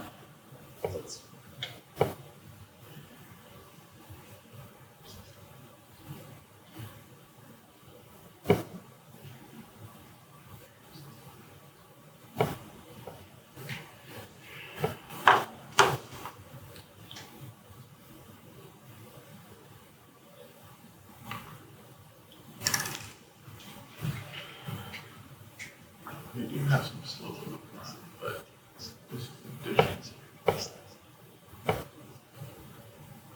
Right, I think that slope would have encouraged the placement of that particular house though. Oh. And, yeah, see how the house next to it is closer to the street? They could have pulled that house front and this would not have been a variance request. Yes. I think.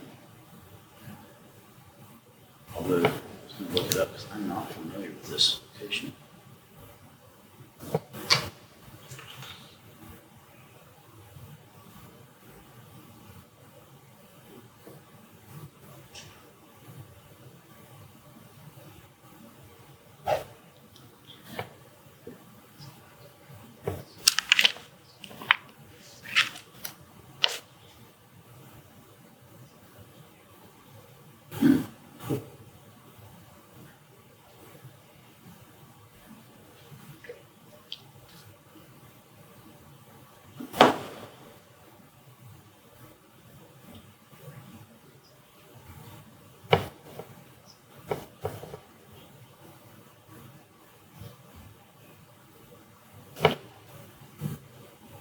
That existing living space in the back, do you know when that was built? Yeah. That articulate. Joseph Goldman with DI Homes, 402 South Gay Street. 1991. Okay. There's a second sheet to that shows the proposed build out. Just to make sure, I'm sorry, because I didn't see We that have on the it, board. yeah. Okay. But yes, 1991.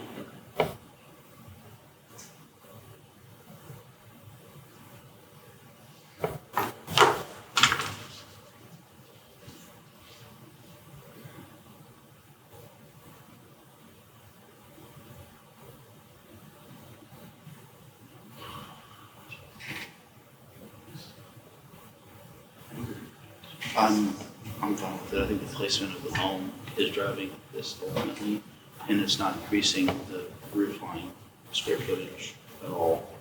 I don't see any harm, and they can go either direction. Personally, would be in favor of supporting it based on the topography essentially.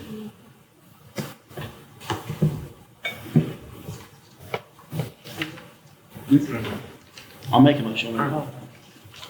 I'll make a motion to approve BZA 260045, really on the basis of topography, based on the original topography and the layout here would have pushed this house back towards the golf course, and that is ultimately what's affecting their ability to add on in any direction here, because what they're saying is correct. They can't go west or east, and so only going back towards the golf course, along with how that house is bound to lay out, appears to lay out on the interior, is really the only viable solution. It's not increasing the roof line coverage, I think, at all, or very minimal.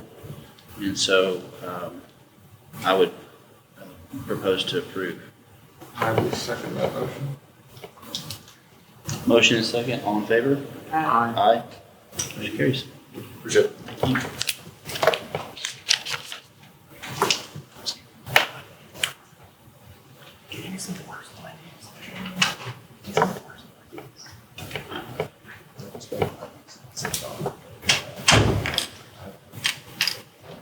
Yes, sir.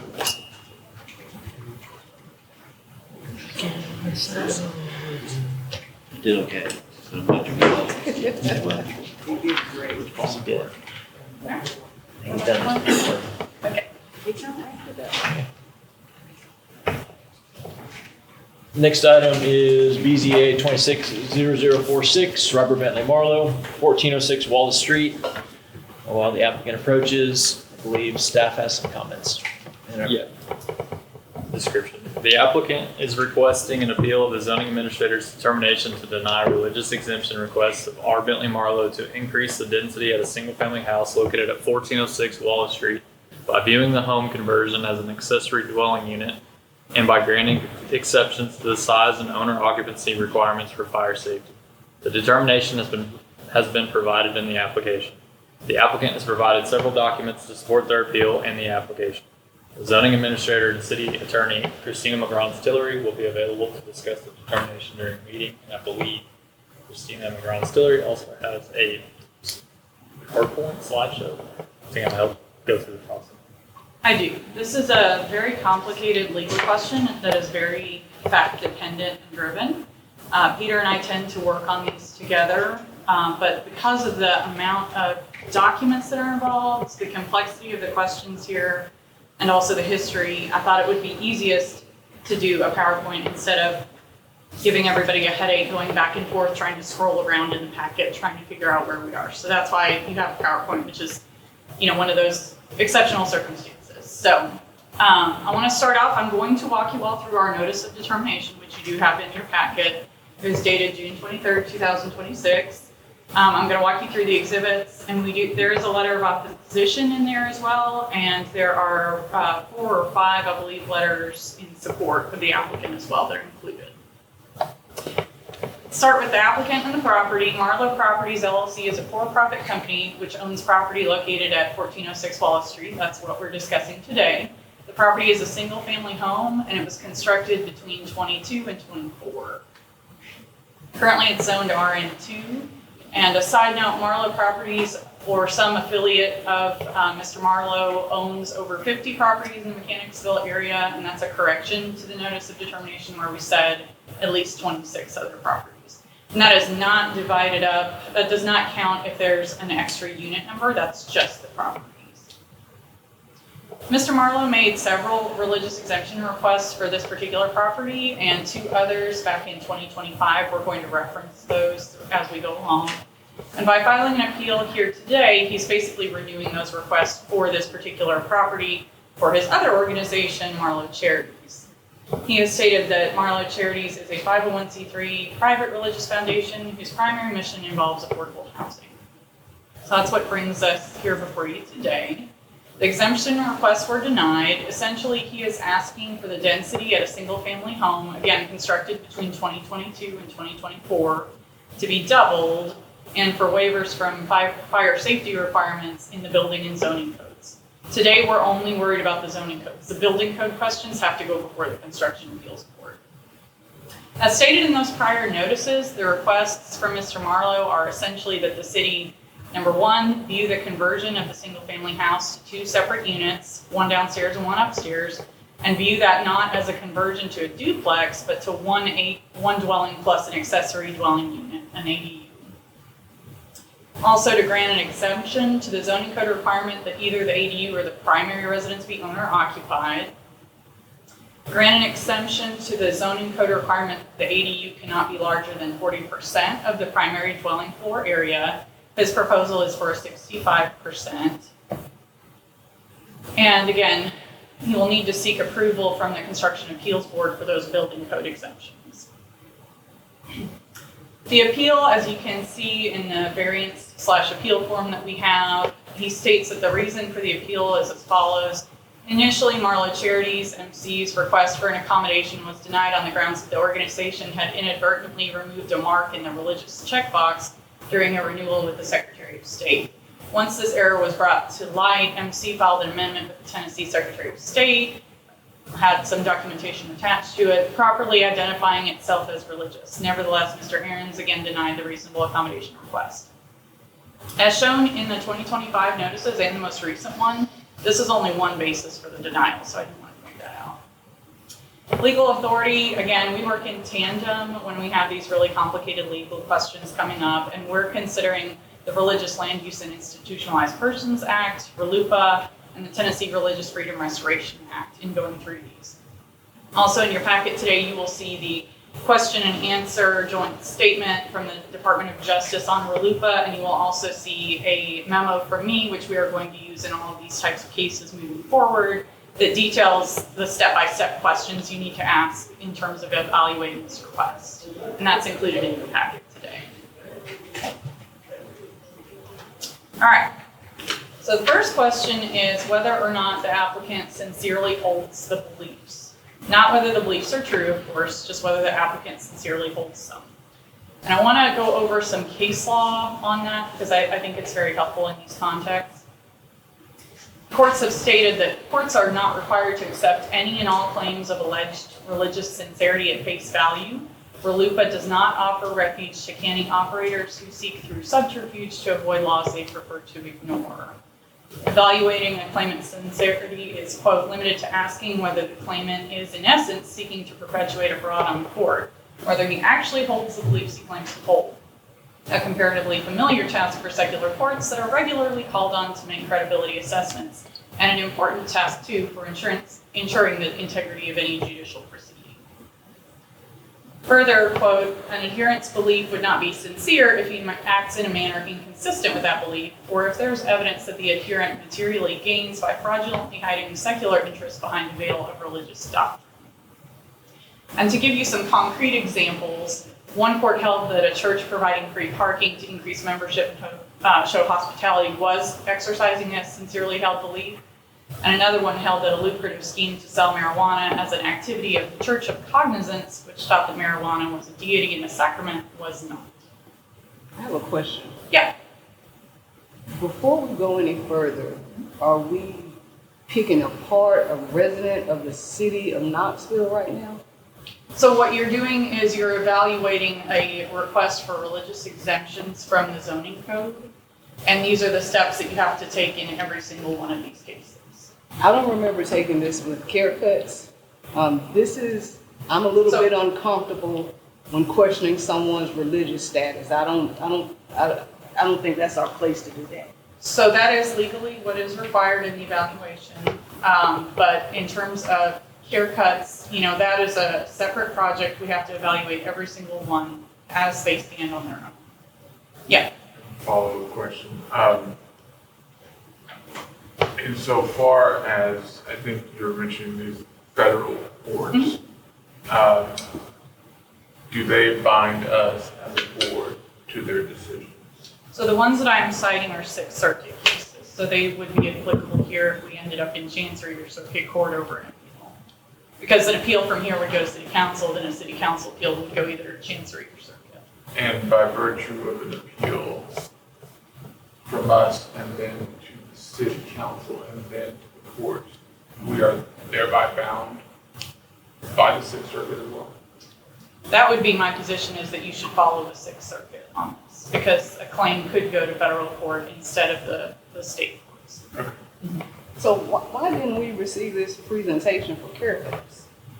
That one was not denied. In terms of denials, we go more into detail than we typically do for the approvals. Okay. All right, the next is whether or not there's a substantial burden on the applicant. This is a fact-intensive question and requires the city to examine the following factors. Whether the plaintiff has a feasible alternative location where it can carry on its religious mission, whether they will suffer substantial delay, uncertainty, and expense due to the imposition of the regulation, whether the burden is self-imposed or the plaintiff's expectation is unreasonable, and whether the government effectively bars the plaintiff from using the property in the exercise of religion.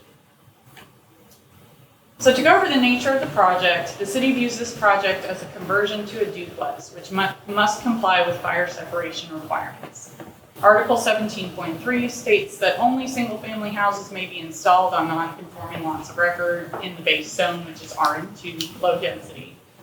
However, the project can be accomplished as a conversion to a duplex through the Middle Housing Code. And I want to pause here and let Mark and Peter comment if any additional detail is needed on the nature of the project. Do you have questions about the project? Not yet. Not yet. So, R2 provides only single-family houses. I guess the city's position is that this is becoming a duplex and not a single-family house.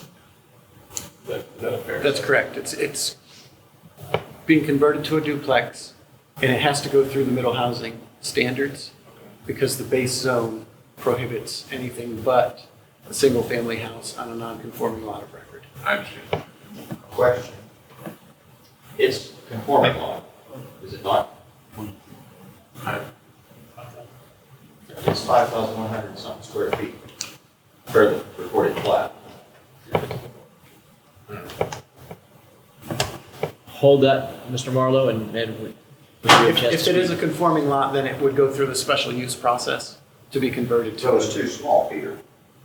Okay, we're not. We're not going to debate that just now. Do it in Let's, order. yep. Continue. It would be a non-conforming lot for a duplex, because the duplex in the base zone has a minimum lot size. Is that accurate? Correct. That's why it would be a non-conforming lot in the Okay. base zone. Okay, so this is the analysis that you have in your memo. One of the reasons that we have denied this is because there is an unreasonable risk to fire safety. Essentially, the request is to double the density without providing additional fire safety measures required by both the building and zoning codes. Calvin, I'm not sure why, but the mouse is not working great. And it's picking up your dictation. That's interesting. And mine.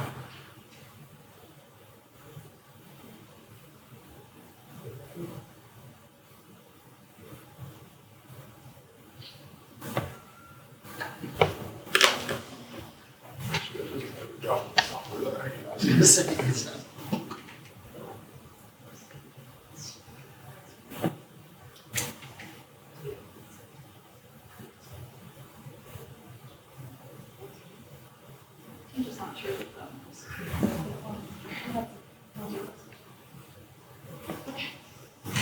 So the first request to waive requirements that ADUs be owner occupied would thwart the purpose of preserving life, health, and safety. If an owner resides at the property, he or she takes an active in-person role in that fire safety. And the second request is to waive fire separation requirements for duplexes. This only compounds the concerns. Tenants who cannot access both sides of the structure have limited control over their own fire safety. ADU requirements. Mr. Marlowe's project cannot be classified as an ADU for two reasons. First, the owner does not reside at the property, which is a requirement of both zoning and building codes. And second, the floor area of the second story, which Mr. Marlowe is referring to as ADU, has 700 square feet of space, and the first floor contains around 1,069 square feet of space. And that's a resulting calculation of 65%, which is 25% over the maximum allowed for ADUs. And again, separate units have to comply with separation requirements in the building code, and that's separate. This is our Exhibit 3. This is a section from the zoning code, just laying out the particular points that we just covered. The Secretary of State Records want to cover this because that is the basis for the appeal. First, an entity's designation as religious or not on the Secretary of State's website is not the only basis for the denial in this case. The second point is that the city notes that on January 1st, 2022, Marlowe Charities actively removed the religious designation on the Secretary of State's website. And the designation was not added again until after Mr. Marlowe's first round of religious exemption requests to the city in 2025. And this is showing you those records where at the top in the highlight, the entity's religious status was changed to religious after his first round of requests, and where it was changed to non-religious in 2022. Why wasn't this showing the care cuts? So care cuts has a, because this is sounding real familiar right now, and we're saying in one case, they didn't have something checked and they weren't listed as religious, and this person had it checked one time and didn't check it this time. So again, every single request is evaluated on its own, but looking at all of the factors together is what led us to deny it. It is not solely based on this particular aspect. Whether or not someone has the box checked on the Secretary of State's website is just one piece of the puzzle. The next thing we looked at was the Marlowe Properties website. Again, the religious goal is stated as affordable housing for Mr. Marlowe, but as of today's date, the Marlowe Properties website contains no description of a faith-based goal or affordable housing. It lists, quote, livable luxury. And this is a screenshot from that website. Affordable housing is not being provided, at least in one location. Mr. Marlowe's group acquired 401 Kanzler Avenue. Again, this was one of the requests that they made for religious exemptions in 2025. And they acquired this through the city's homemaker program. And while he states that his religiously motivated goal is to provide affordable housing, 401 Kanzler was rented between 2023 and 24 for $3,600 a month for a 4-bedroom. At the time, HUD classified the affordable rental rate for a 4-bedroom in this zip code as $1,773 per month. This is a shot from the lease at 401 Kanzler. 4-bedroom home, monthly rent $3,600. And then you can see here the HUD fair market rent calculations. 1,773 was considered affordable, but the rental rate was $3,600 for a 4-bedroom. This is some new documentation that was not in the notice of determination. Marlowe Properties does not accept housing choice vouchers for low-income renters in need of affordable housing. This was taken from the Zillow website for 1449 Wall Street, which is the same owner. Going into the factors regarding substantial burdens, there are other areas of Knoxville where a new duplex can be installed or where a single-family house may be converted to a duplex to meet the desires for density. I have those listed here. I'm not going to read those. And he may also apply for middle housing review, which has not been explored. You all have looked at a couple of those today, so you're familiar with those requirements. Again, going to substantial burdens. Despite converting or building new duplexes in the past, Mr. Marlowe has chosen not to do so for this property. He could have requested special use approval from the Planning Commission for duplex in 2022 prior to zoning code changes, but he chose to install a new single-family house. He is not barred from using the property as affordable housing. And while they might prefer more density, the single-family house at 1406 Wallace still does increase the housing supply, and any increase in the housing stock should put pressure on the markets to lower rental costs.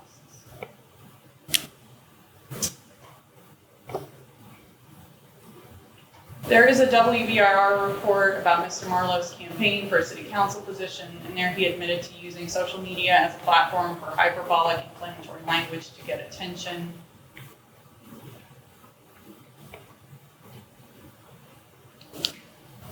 Mouse is stalled out. Bear with me for a moment.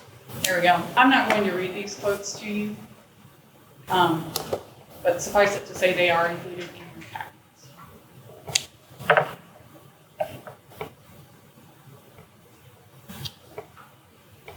Thank you. As the applicant, step forward. State your name and address. R. Bentley Marlowe, 322 Douglas Avenue. I'm going to take my time and put it at the end of the other speakers. I'm going to let Mr. Bartholomew speak first. Is Mr. Bartholomew in favor or? I'm in favor. Thank you. I'm in favor of the appeal. Right.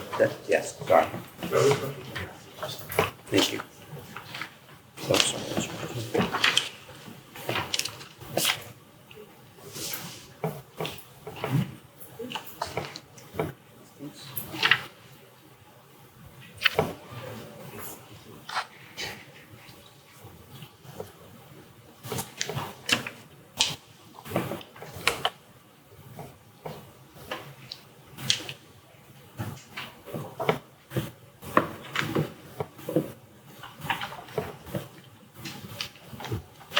We ready?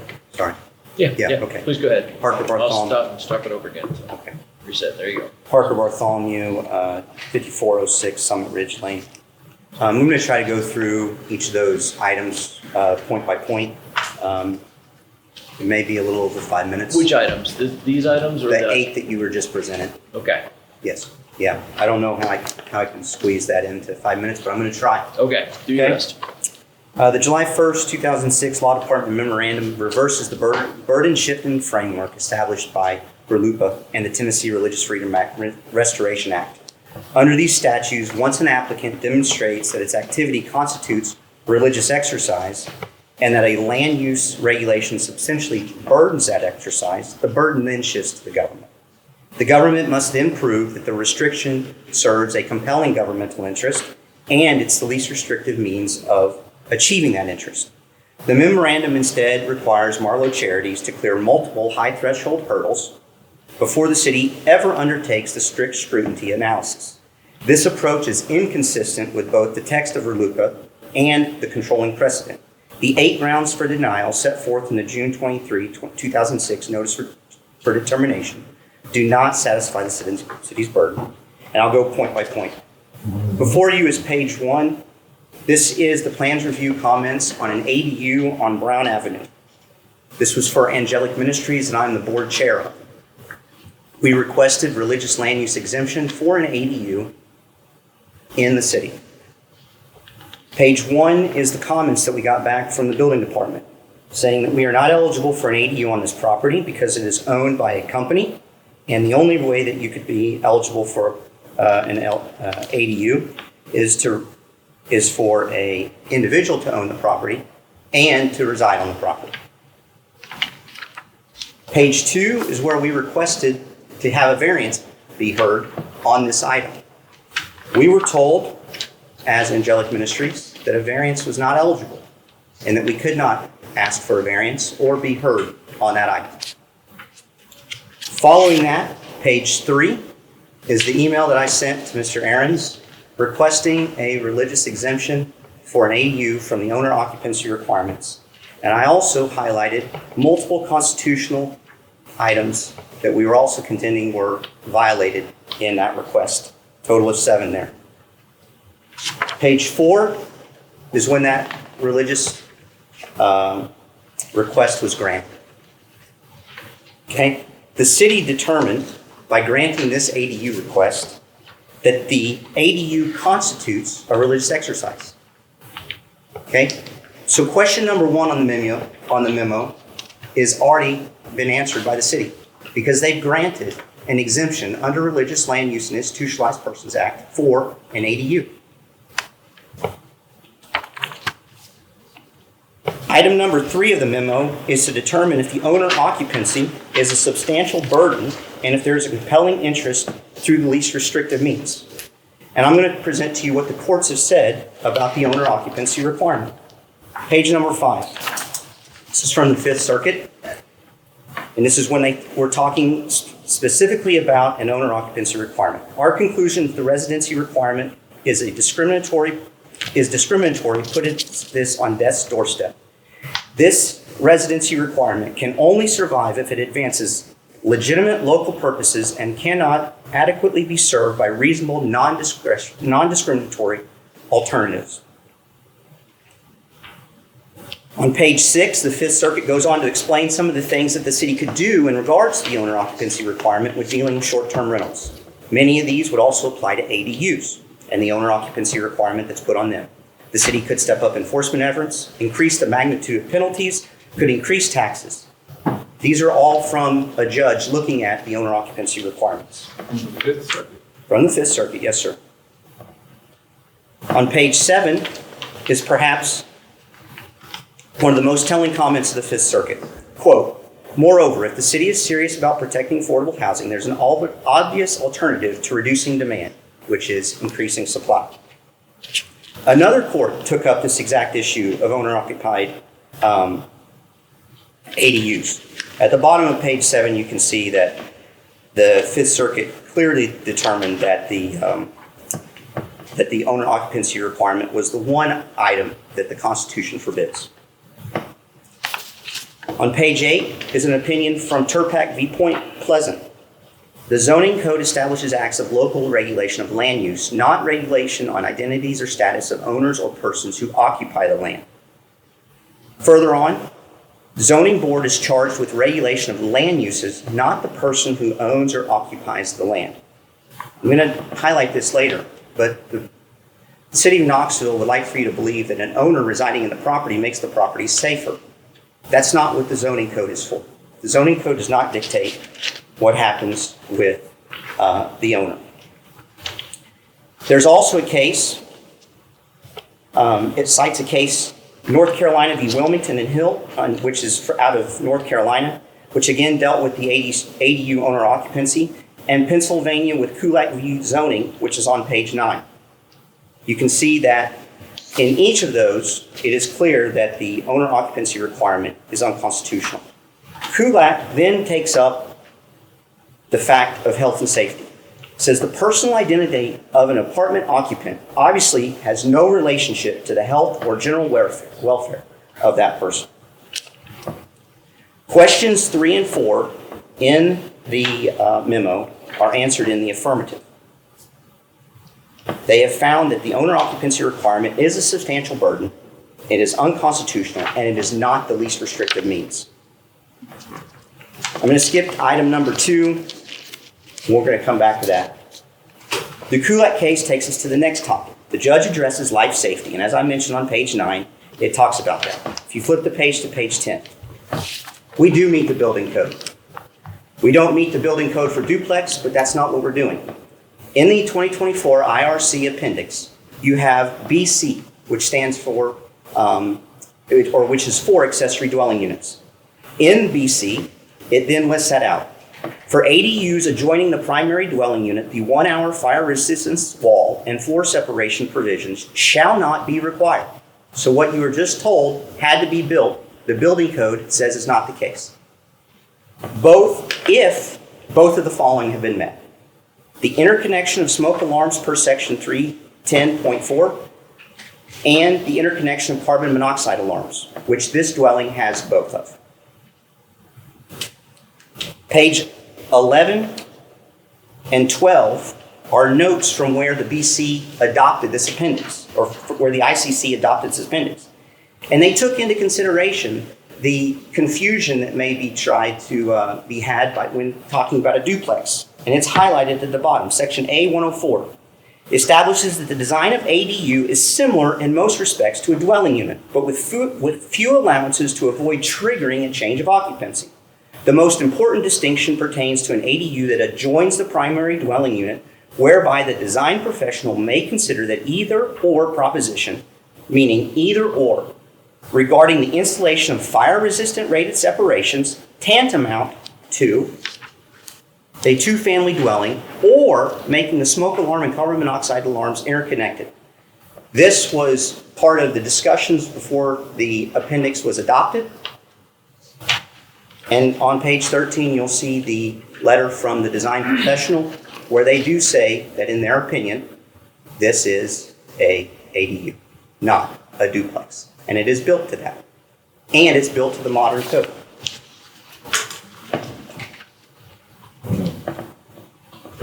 This building is safe and it's built to code. The physical configuration of the building, square footage, exits, alarms, and density remain identical whether the upstairs unit is occupied by the owner or a tenant. The city has not demonstrated why tenant occupancy on this specific property creates a material safety risk when every other fire safety feature is met.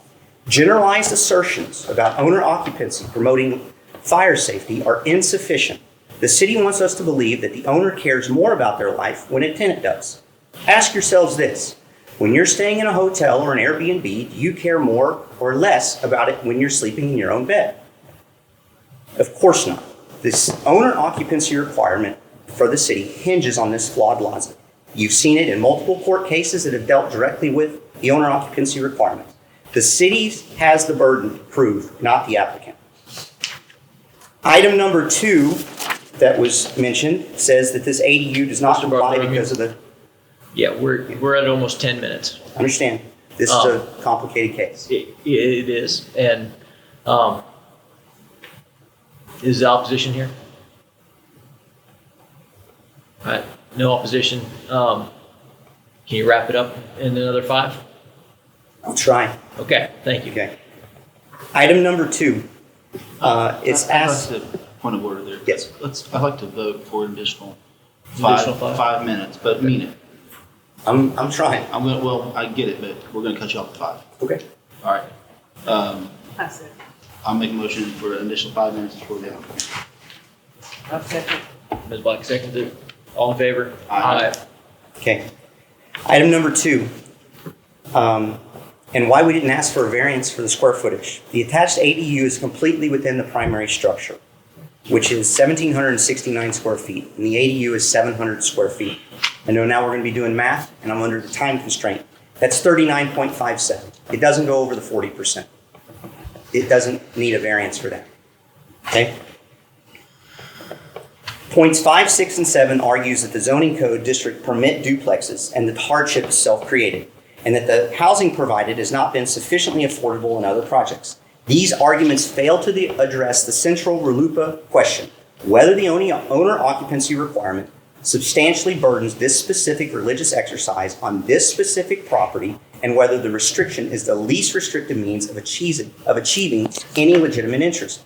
We're not here talking about duplexes. The request is for an ADU. There are no other locations or options as the city contends to put an ADU in the city. The owner occupancy requirement requires across the city.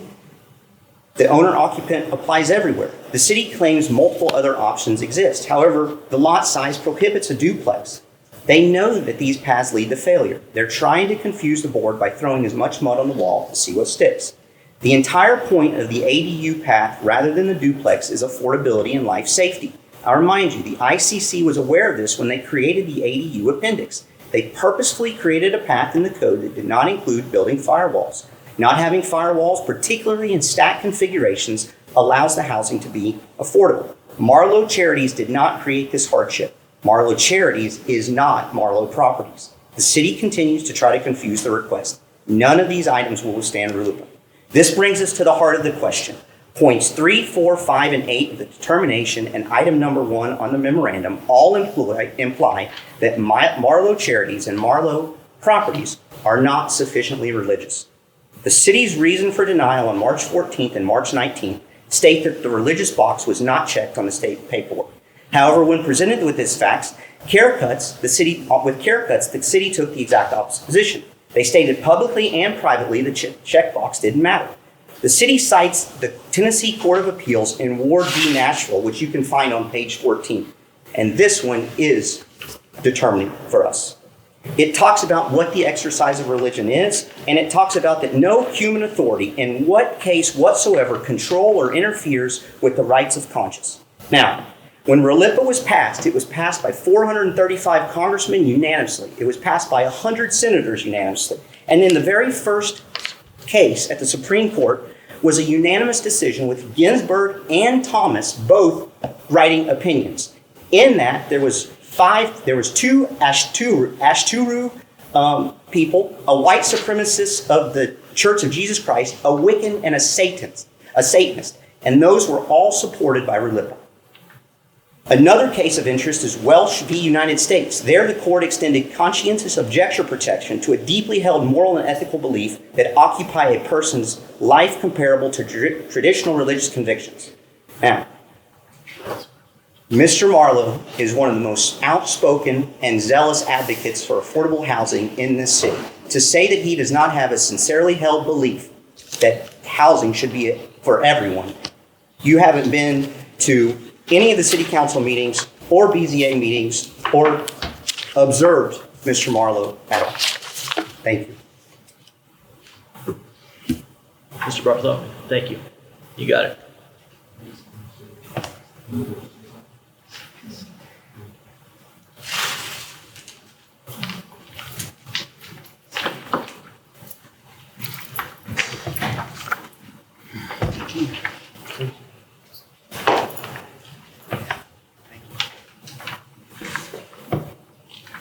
Okay, the first packet I just passed out is a collection of letters from people who have received charitable contributions and assistance from Marlowe Charities over the years. I'll summarize them briefly. Laura Thiel, I met her in 2018 through a mutual friend. I literally helped her and her partner move out of Carm and into a house. Miss Rosella Winton was about to lose her house into a foreclosure in 2024 or 5. Marlowe Charities paid $11,169 and change to catch up her mortgage payment.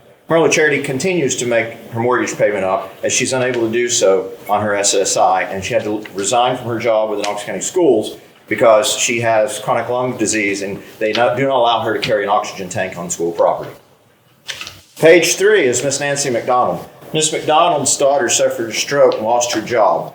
Her daughter's job provided additional income for Miss McDonald to make ends meet. She's retired and on a small pension and Social Security. She was contemplating selling her house to multiple others, but they were all, of course, going to expect her to move out and vacate.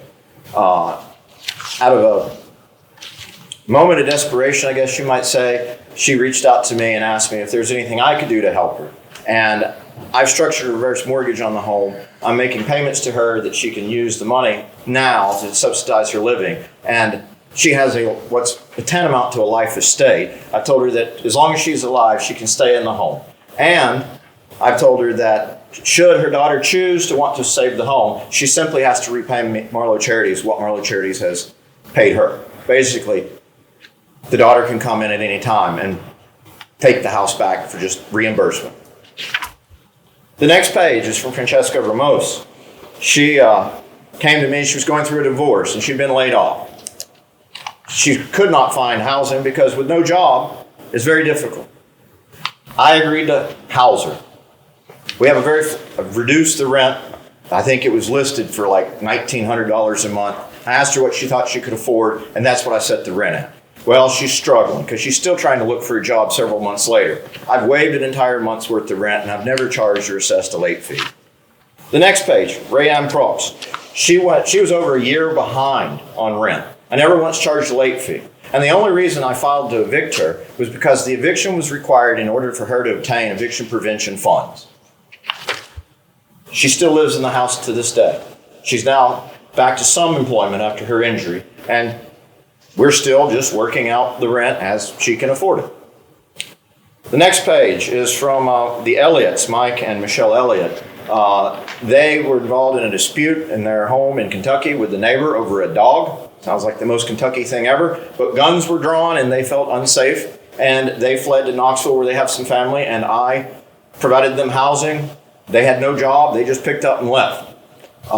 They have since became gainfully employed and as of, I believe, May, became homeowners. The next page, Michael DeFori. He worked for me for many, many years. And he's talking about the origins of Marlowe Charities back in 2015 and 2016, when I began by using my contacts with Redeeming Hope Ministries, which I was a board member of, and we published the first street paper in Knoxville. I went to Eddie Young and said, hey man, if you've got some vetted homeless guys, I'll give them a chance. I'll give them a job and basic life skills. And that's how Marlowe Charities started. And one of the very first guys is still here with us today, Stephen Bowen. He literally was living down by Second Creek under an old, abandoned, dilapidated steel structure next to the railroad tracks with another guy, Ray, and Ray's partner, Louise. Ray and Red were reliable workers. I helped them get birth certificates. I helped them get Social Security cards. I eventually housed them. To this day, I house Mr. Bowen. Red, unfortunately, died from an overdose 3-4 years ago. Louise died shortly before. Louise dying is what triggered his relapse to drug addiction. I would like if you would give some time, if Stephen, I don't know if he might want to make something, but he might want to add some commentary to this. As he's a real person that literally was living on the streets that Marlowe Charities has housed, aside from the moments he's been in prison. Marlowe Charities has housed him almost continuously for 10 years. The final email is from Andrea Segay. She came to me and wanted to be my personal assistant. Now she's fully trained her. She's an electrician and plumber. She continues to work for me, but she talks about the experience of working with the homeless people. We've recently hired 2 or 3 new homeless people. It's challenging to say the least. And everybody that works at Marlowe Charities or works for Marlowe Properties, if they're destitute, homeless, or down on their luck, Marlowe Charities is always there to help them. Whether it's assisting with getting driver's license for some of the guys, it's assisting with getting them bank accounts, birth certificates, that's what we do. Now, they want to make a big to-do about Marlowe Properties being livable luxury. Nobody talked about Tim Hill or Hatcher Hill. They're a for-profit entity. They just happen to sponsor haircuts. It's no different. Marlowe Properties makes money. Sure. It also gives a lot of money to Marlowe Charities. Marlowe Charities is a private foundation. It files a 990 PF IRS tax form. These are all available on the internet at the IRS's website. I provided many of them to Peter and Christina. Here are 10 years worth of tax filings of Marlowe Charities. And on every one of these filings, you'll see on page 7, summary of charitable activities. Item number 4, quote, providing indigent persons with housing accommodations across 10 years. And to summarize, in 2016, Marlowe Charities was incorporated in the spring of 2016. It gave $5,200 of free rent to indigent people. 2017, that number jumped to $14,000. 2018, $21,100. 2019, $28,800. 2020, $30,250. 2021, $32,500. 2022, $32,500. 2023, $38,500. 2024, $33,000. Plus, in 2024, I volunteered my time and my airplane and flew $5,100 worth of airplane fuel and goods to Helena Relief because my airplane can land on off-road runways and got relief into the mountains. And in 2025, we gave $31,500 in free rent. All cumulatively, over 10 years, Marlowe Charities gave $267,350 in free and reduced rent. And that's calculated by my CPA, who does it, it's super conservative and bases it off the HUD standard, not off of the market rate rent. If we use market rate rent, that number would be almost double. So, sorry I'm a little hot, but this feels like the Spanish Inquisition. And I believe that this country, our forefathers 250 years ago, fought very hard and gallantly against all odds to establish this nation. And they took it upon themselves to write the First Amendment protects religious expression and freedom. And I feel like I'm under inquisition. So by all means, continue to question me all you want. But the documents tell the story. The IRS has accepted this. The state of Tennessee has accepted this. The Secretary of State Charities accepts this. You've got several letters of people that have accepted the gifts of Marlowe Charities. And you got one individual here who, quite frankly, probably wouldn't be alive today if it wasn't for Marlowe Charities. Thank you, Mr. Marlowe. Final thing I'd like to say, here is the permit. Oh, I think you have it. This is the permit that was issued to Angelic Ministries for an ADU. Here's the letter from my design professional stamp that this design meets the fire and life safety requirements of the building code as an ADU. There's also plat map and the base zoning, because this could never have been a duplex. It's not a non-conforming lot. It's 5,000 square feet, 50 feet wide. It's a conforming RN2 lot. And in RN2, the lot has to be 10,000 square feet to be eligible for a duplex. If I came in here and asked for a variance for a duplex, Christina would be the first one to say, what's the hardship? And I wouldn't have one. So it was impossible for it to be a duplex when it was built in 2022. So there's no self-created hardship. The idea here is that, and let's put some real numbers with it. I don't have the exact dollar amount, but the mortgage payment on this house is approximately $2,600. The downstairs is currently rented by 2 elderly disabled individuals for what they could afford, $1,700 a month, utilities included. What this would allow is I could rent the upstairs separately to someone else. So we get 2 dwelling units. It would increase supply, which is affecting affordability. And it gets that price point down. But right now, for the last 10 months or so, Marlowe Charities have been coming up with the difference between the KUB bill, which is right now averaging about $400 a month, and the $1,700 that's coming in from the ground floor from the elderly couple, Marlowe Charities is already eating the difference to keep the mortgage current and the KUB paid. So, guys, I don't know what else I can do to demonstrate a sincerely held belief.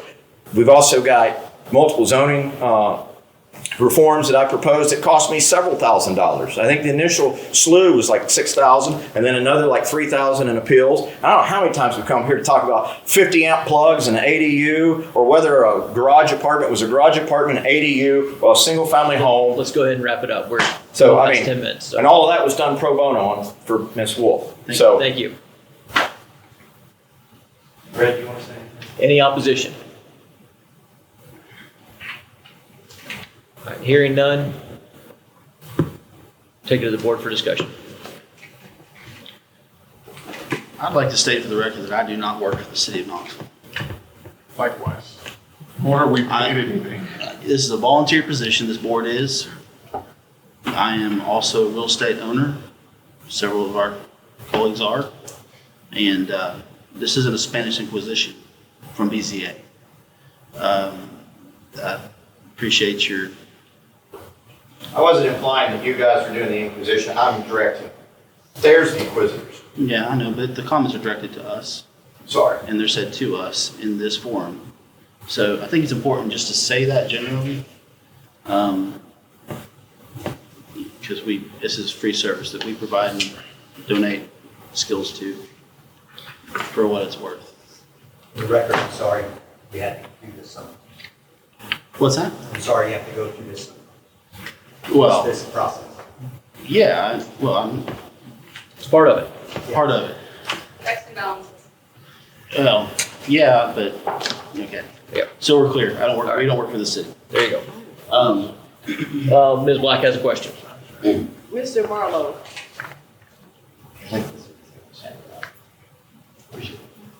Yes. I have two questions for you. The young lady you mentioned, Andy, how do you pronounce her last name? Sigay? That's the one that is skilled at plumbing and electrical that Yes. was on the streets. She was not on the streets. Or what did she have? What did you say she had? Did she deal with drugs? What was the issue? No. No, she came to be an administrative assistant, and then she wanted to learn the trades. So I taught her the trades. Okay, that was a female. But she is a female, yes. Oh, okay, great. When did you start your Boy Scout troop out there in Mechanicsville? 2010, I think, 11, 10. Okay, thank you. It didn't last long. Couldn't get enough buy-in from the community. The boys didn't show up frequently, and so after 2 years, Pastor Butler at AME Zion and we decided to shut that down. the oldest church over there? In I Mechanicsville? believe it is the oldest church. So you partnered with them to do a whole Boy Scout troop? In 2010 and through 2012, approximately. Yes, ma'am. Okay, thank you.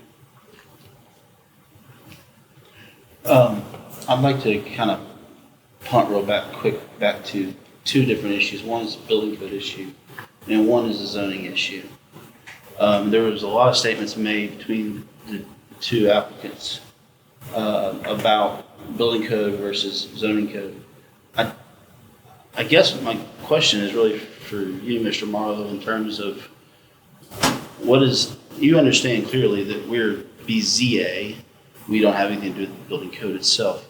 Is there a reason why you're bringing that up other than just to put it into some record for the future? Is there a relationship that you see between the building code and BZA that you want to put that in there? Like, why are we talking about building codes here? Well, their determination makes much ado about it. My point is, this is a building code compliant ADU. It complies with the exemption, the appendix in the 2024 building code, which we've adopted here, that lays out an ADU. And in that definition in the building code, it defines owner as being entities. So an entity can be an owner. And my argument there would be that the beneficiaries or the clients of an entity constitute owner occupancy under the building code. Okay. All right. The other issue about zoning that comes into play is there's ambiguity in our own zoning code. We define an ADU, we define a duplex, okay? An ADU is allowed to be part of a dwelling unit. As I call it, an internal ADU. But when it's an internal ADU, it also meets the definition of a duplex under our zoning code. And so it creates an ambiguity, and any ambiguity in a zoning code must favor the property owner by state law. So ADU is a part of the interior dwelling? It can be. Okay. All right, and then that's where we come to the disagreement about math. Again, it's ambiguous. When you go to the section in our zoning code that talks about how to calculate and do math, it doesn't talk about this scenario. So my argument is that my ADU does comply with our zoning code as being under 40%, because since it's inside the primary dwelling unit, the primary dwelling unit comprises both floors. So it's a total of 1,769 square feet, of which 700 square feet are the ADU. 700 divided by 1769 is 39.57, I think. So I comply with that. I also believe, because of our architect's stamped letter, that there is no concern about building code or no reason to go to the Board of Construction Appeals, because we clearly satisfy the exemption or the exception by having interconnected smokes. And we even have a licensed professional that says, in their professional opinion as an architect, design professional, that the interconnected smokes in that building after they toured that building meets the required life safety. And the last thing I'd like to add is, in discussing this project previously with James Tente, the chief plans reviewer, you can use the IBC gives fire ratings for different materials. And when you calculate the ratings of what's built there, I'm only 5 or so minutes shy of having a 1 hour separation. So we're really splitting hairs here, any which way you want to look at it. But the clearest and most concise way to go about this is, that is an ADU that's allowed by our zoning code. Its size is allowed by our zoning code. The issue really is owner occupancy. And my argument is that the owner occupancy ought to be waived on the grounds of religious land use exemption, just like it was for Angelic Ministries for Marlowe Charities, who is leasing and taking over this entire building.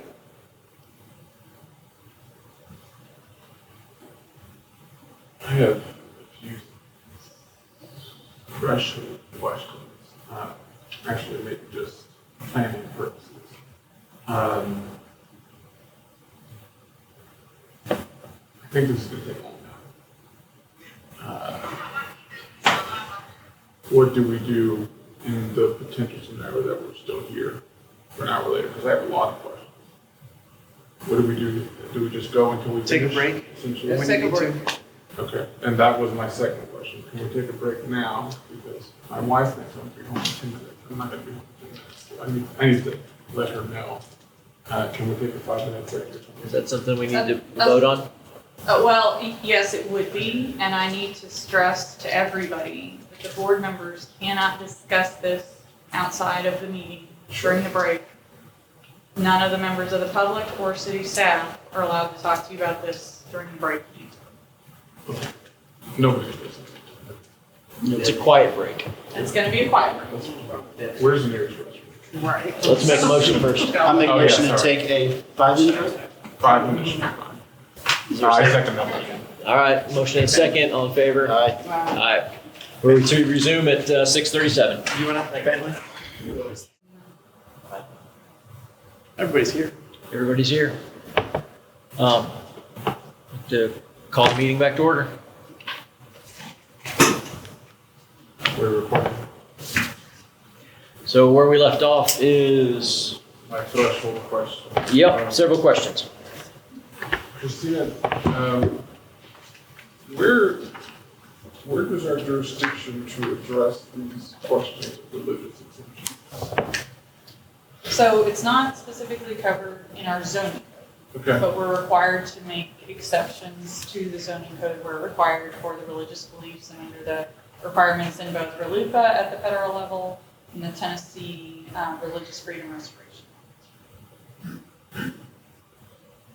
Okay. And so procedurally, the way that it's before you is that our zoning administrator, building team, zoning team made a determination in consultation with the law department, and that got appealed. and those determinations are appealed to you all as the appellate body. Yeah. There's no avenue by which they can go directly to an elected judge instead of coming to us. Well, because it's a notice of determination from us, the administrative remedies typically have to be exhausted first. Okay. Sir, what was your name? Parker? No, sorry. Parker. Parker? Yes.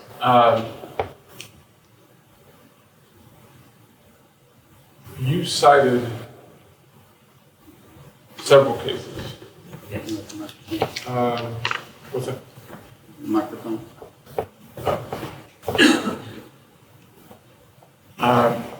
Thank you. You cited several cases. You cited the Fifth Circuit extensively. I don't know if you're aware, the Fifth Circuit does not have jurisdiction here. It does not cover Tennessee. But you did cite several Supreme Court cases. But there aren't any excerpts of those cases.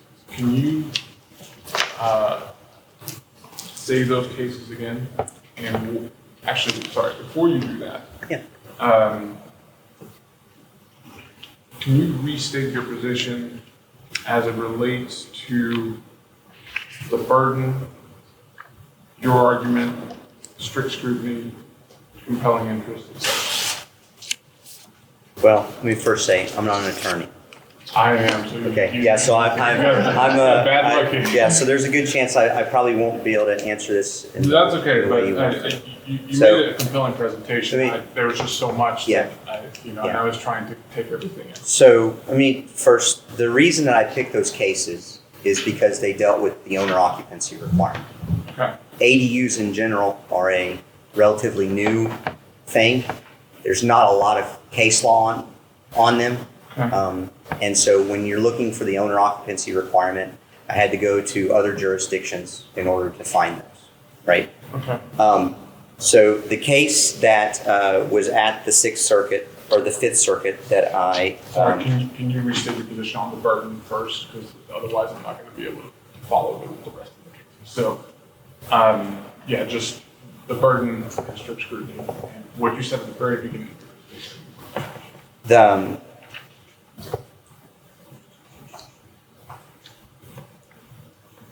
What I said at the very beginning, let me go, that the burden that the city, it lies on the city, right? It's not on the applicant, right? So once you've established that there is that the land use regulation substantially burdens the religious exercise, then you've met the question number one in the memo, okay? So for example, because Angelic Ministries showed that the owner occupancy requirement of an ADU burdens the exercise of religion, which it did through Angelic Ministries.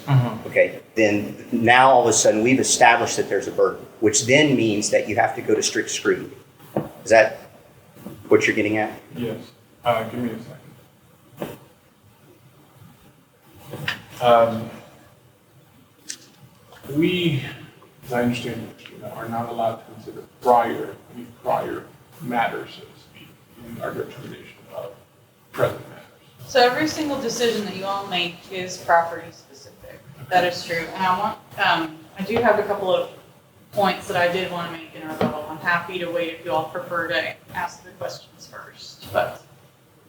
I don't care to hear them now, but I'm not speaking for the whole board. From a process standpoint, we give rebuttal prior to.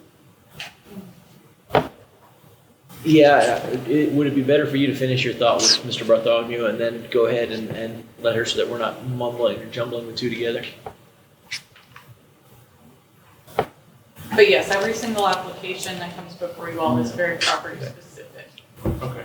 Yes. So when we're talking about haircuts, when we're talking about Mr. Bartholomew with Angelic Ministries, those are all separate pieces. And I will say that Angelic Ministries in particular, we actually approved that not on the basis of religion, but on the basis of the class that was protected disability.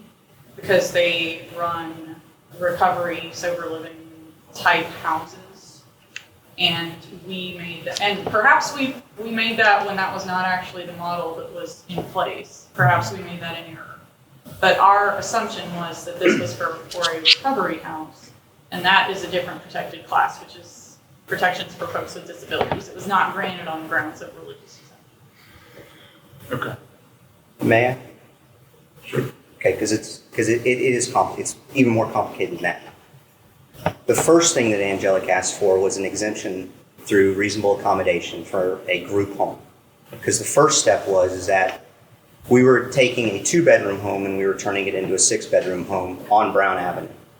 Okay. The city determined that anytime you go above 4 bedrooms, you have to sprinkle the house. Okay? We had a grant to do that. That same grant, I don't know if y'all remember this or not, but there was a steps house that came in front of you multiple times. Okay? So we had a grant from the Tennessee Department of Mental Health and Substance Abuse to take a 2-bedroom house and turn it into a 6-bedroom house. When it was determined that we were over 4 bedrooms, the city said that this was an independent living facility. They tried to move it into that zone. Or that use, that use. Okay? We then asked for a reasonable accommodation request through the ADU, or through the ADA, there's an ADU, through the ADA for an exemption from that. The city took their time in getting back to us and didn't forward us the email from the state. And so we actually had to end up sprinkling that house in the interim. But she is correct that we got an exemption through the ADA. I'll just read you the email that I sent, right? Before you do that, that's asked to Angelic Ministry. Yes. And on a completely separate issue, the reasonable accommodation. I know, but you're using Angelic Ministries to bolster this application, right? I am using Angelic Ministries to show, I'm trying to say, other than just me standing here or Mr. Marlowe standing here, that the city's already determined that an ADU is an exercise of religion.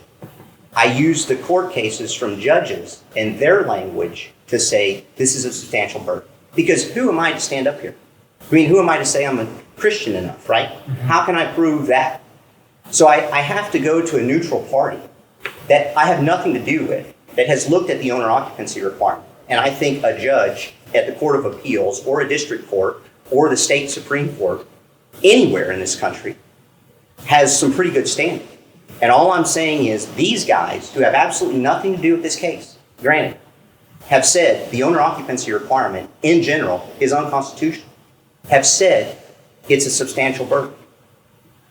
And all I'm saying is these guys have said it. I'm not saying you need to say it or you need to say it, but I'm saying these guys that are neutral parties, all I'm doing is reading their words into it. I mean, you probably don't want to know what I really hear, right?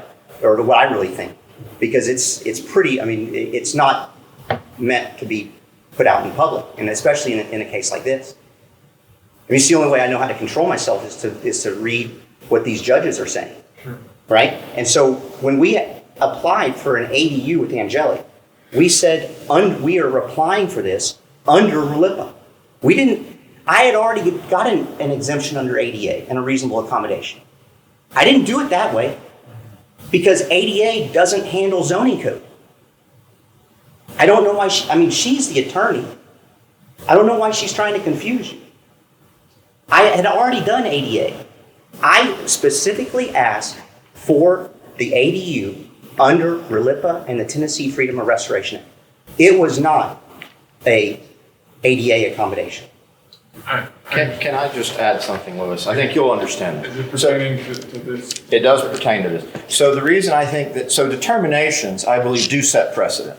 So we can look at the determination that Peter made in regards to angelic and religious land use, and that should set a precedent for this determination. Well, maybe and moreover, hold on. Maybe it should, and I think I agree with you that it should. The question is, does it legally, actually, in fact? So in terms of appeals, if we got an appeal, just for the sake of argument, whether something actually counts as a parking lot under a definition. Let's say we had some strange case come in and there was a question about that. whatever the board decided here, yes, that would set precedent, because that is an interpretation of the zoning code itself. This is a property-specific determination.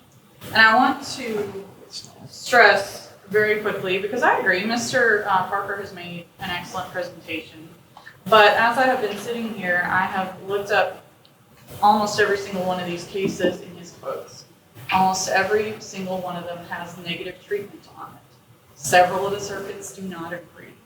So yes, this is in terms of, acting as an attorney, yes, this is what I would put forth in front of a court to convince them as well. But I just want to point out that these are not completely solid holdings either. For one example, the Hignall Stark case, which I believe is what this entire printout is from, with the red boxes highlighting the quotes, it was fully disagreed with by the state of Arkansas. So now I have not done a deep dive research into this. I would need to advise you fully and properly on that particular point. But that is something I want to point out as well. I agree with Mr. Parker. ADUs are a more recent, creation of the zoning codes, and so there isn't a lot of case law on it just yet. I guess my specific question is, if the city previously found that, and I'm not saying this is actually true, this is what I believe, found that ADUs are a religious issue, does that carry forward? Is there? On different property sites? Correct. Is the issue of ADUs now a religious issue forever because the city exempted it from that? All I can say is that at the moment, our zoning code requires owner occupancy, the 40%, all of those things that I have listed earlier. It has not been struck down or removed by city council. I don't believe that absent code change, we could say we're going to ignore part of our zoning code. Now that's whether or not it truly should be enforced or would withstand a challenge from the court. But as it stands today, that is what's in our zoning code, and we cannot ignore that. Now, my example of the parking lot, whether or not something qualified as a parking lot, your interpretation of that would not be changing the code per se. It would depend on the case, of course. But if it were an interpretation on something that was potentially ambiguous, then yes, we would use that in guiding our future decisions. But this board cannot, does that make sense? This board cannot make a legislative change. Like, you all can't tell us, the city, disregard this part of the zoning code. Okay. Yeah. So as we stand now, they're here because the city denied a religious exemption. They're appealing to us, and the reason this isn't going to a court is because all of the administrative remedies have to be exhausted before a court, an elected official, can get involved. Regarding the burden, you say that the city, i.e. the state, has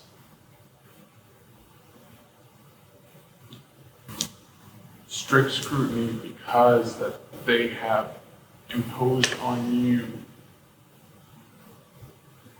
an unfair, undue burden? Is that substantial burden? So the argument is that the only issue really that needs to be addressed is whether or not Marlowe Charities has a sincerely held belief. I think I agree with you. Okay. Now, once we establish that, our argument is that an ADU or housing is an expression of religion. That's in the Ward case out of the Tennessee Supreme Court that Christina cites, and it's also, we argue, the precedent set by Mr. Ahrens by granting the ADU on religious grounds to Angelic. But that's stupid. I'll come back to that. Just hold that thought. Then we get to substantial burden and what's the fourth point? A compelling interest. Compelling interest. The substantial burden is, here we've demonstrated that the owner occupancy applies, but for and unless you grant the religious land use. Because we have the email from Mark Real, you can't ask for a variance on the owner occupancy. So that's a substantial burden. I mean, it's a blanket ban. So we meet that. And then the final one's the compelling interest. Is there, under strict scrutiny, the least restrictive means to further a compelling governmental interest? Well, What is the compelling governmental interest on this owner occupancy? And is this the least restrictive means? The least restrictive means would be to allow exemptions to come through BZA, but they won't do that. So we've already established all that, so we think this is pretty open and shut. Now there's another argument, Lewis. Constitutional on the First Amendment and Article 1, Section 3, I think, of the Tennessee Constitution. By granting the ADU to angelic ministries, they're now denying it to Marlowe Charities, which is also a religious organization. They're in violation of the Establishment Clause. They are favoring angelic's religion over Marlowe Charities' religion. Should have thrown in equal protection clause too. Well, we could go there too. So I'm not a licensed lawyer, but I did graduate law school. I do want to point out one thing. I'm not sure that it will do much in this particular case to make anybody feel better, but we approach every single one of these cases the same. We look at the Secretary of State website whenever there is an entity involved. We look at their posts, their social media activity, we look at their activities, we look at who their funders are, we look at what services that they're providing, you know, for instance, with haircuts. You know, that is a social service provider, it's not a housing provider, it is a little bit different. I don't disagree that either one of them can be religious activities, absolutely, but that is something that we look at. And so that's a credibility determination for you all to be made. When we're starting to talk about burden shifting, that's really step number 3. Okay? The first is it a religious activity? Providing affordable housing could be, absolutely. That's actually what we're doing. Number 2, is it a sincerely held belief? Not that the belief is correct, again, because as we all know, there are many different faiths out there, but whether or not they're sincerely held. Step 3 is whether or not there is not just any burden, but a substantial burden. I went into the factors we had listed, whether or not there are other feasible locations, whether the expectation is reasonable, etc. Fire safety risks come into that equation as well. And then the compelling interest with the least restrictive means. So with haircuts, there were some pretty big name donors in that room that day. Did that kind of show favoritism with the city? No, we looked at them in terms of being funded by United Way, partnering with Rural Metro, Cherokee Health, a lot of other stuff. I think that's now River Valley Health, actually. They've changed their name. But we've looked at their partnerships also with lots of other activities. And again, this is up to you all. This is fully your determination. I would like to add that nowhere in this presentation. Mr. Morrow, I'm sorry, I'm getting a little worn out on continuing to pontificate on the same things. Well, I just want to point out for the record that there were no posts for Marlowe Charities displayed to you all. Marlowe Charities has a Facebook page. And none of that was brought into the record. Who owns Marlowe Charities? Or what is, sorry, it's 501c3, so who is the representative of Marlowe Charities? I am. Okay. What is your title? Officially executive director. Okay. What is your title on the Marlowe Properties? Managing member. Okay. Marlowe, No. is it what kind of company is Marlowe Properties? Marlowe Properties is a series LLC. Who owns this real estate? Marlowe Properties. The deed is to Marlowe. Well, it's deeded each, with some exception, most properties are deeded to a sub-series LLC. That is the address of the property. So like 216 Douglas LLC, but that is a disregarded entity for IRS purposes. It Correct. flows So through under to which entity? Marlowe Properties LLC. LLC. Marlowe Charities is a totally separate entity. It's a corporation. It's a 501c3. You have 10 years worth of tax filings here. Well, the variance is about the real estate though, right? The variant? No, it's the determination about Marlowe Charities' sincerely held belief. That's the question. The determination. Determination is about whether or not Marlowe Charities has a sincerely held belief. Right, but we're talking about real estate. I think that we're talking about Marlowe Charities' sincerely held belief. In regards to what though? Well, first we have to determine whether, that's your only scope and role here, is to judge and determine, does Marlowe Charities have a sincerely held belief? Because if Marlowe Charities does have a sincerely held belief, then Religious Land Use and Institutional Persons Act and the Tennessee Freedom of Religion Act protects it and allows it exemptions from zoning codes. So what is, on any property. Any property. What is the sincerely held belief that you are that Marlowe Charities is proposing? What, in a nutshell? Well, Marlowe Charities works with those who are struggling financially to ensure that they have housing, that they stay in their house, and we demonstrate that with 10 years of tax filings that add up to over $230-something thousand, whatever I stated earlier. Right. And I haven't seen them, but I think Christina has them. I have no reason to doubt them. But I've got a couple questions. Sorry, yes, please go ahead. Is it in this zone? Can he apply for a middle housing duplex? Yes. And it's allowed? Yes. Properties in the traditional neighborhood residential open. But a duplex will require deconstruction of most of that house to change, to rebuild it, to have these fire separations. But it's allowed. But it's allowed. That's a substantial cost, and that's one of the factors that you have to consider. No, I don't. I have to determine whether I believe that's an unrealistic burden or not, and this is allowed in the zone. Right. The duplex is allowed. It wasn't at the time the property was being built. It is now. It is now. Is that true?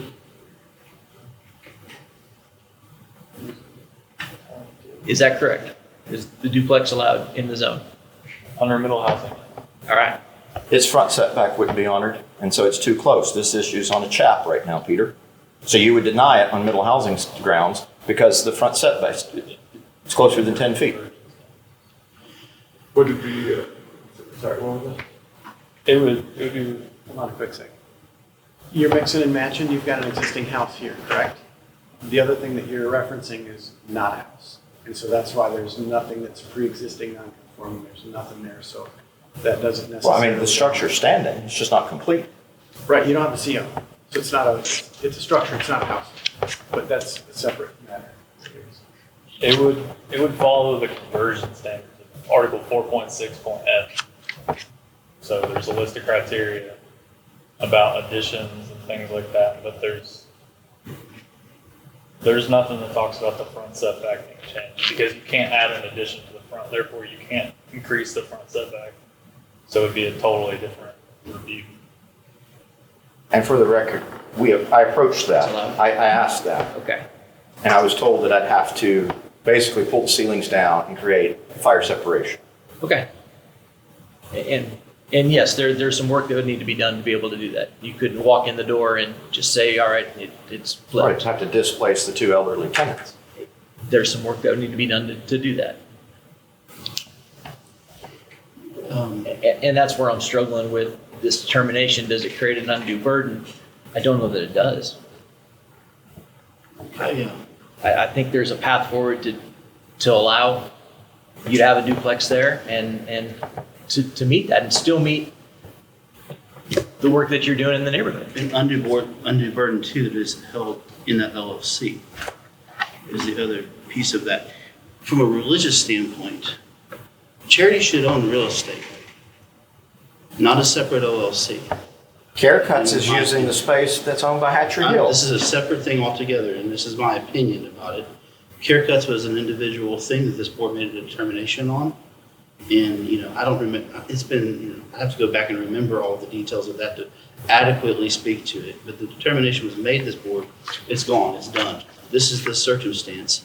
I am really hesitant to call an LLC that makes money and creates equity from a real estate standpoint a charity. It's not. The charity is the charity.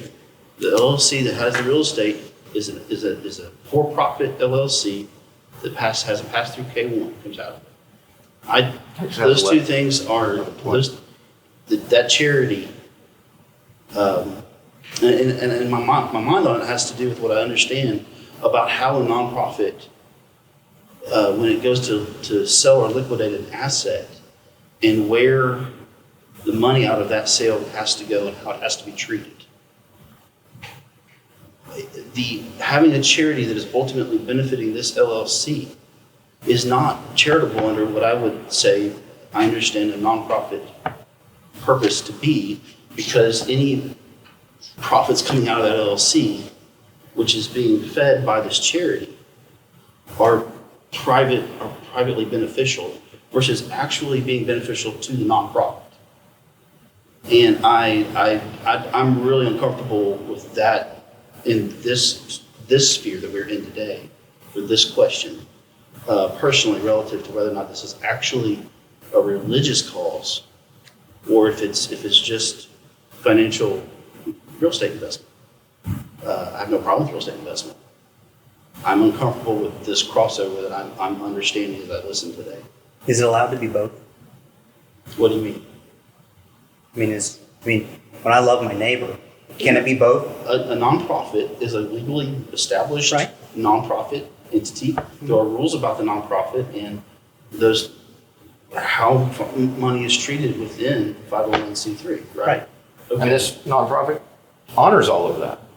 If in fact the value of a piece of real estate inured completely to the value of that 501c3, I would agree. But what I'm hearing is that that's not true. This is a privately owned piece of real estate. But everything we're talking about in the charity benefits the real estate. Well, Ward v. Nashville actually dealt with this because it was two separate entities. You had a church that owned the land, and then you had an organization that was running it. And so this actually went all the way to the Tennessee Court of Appeals.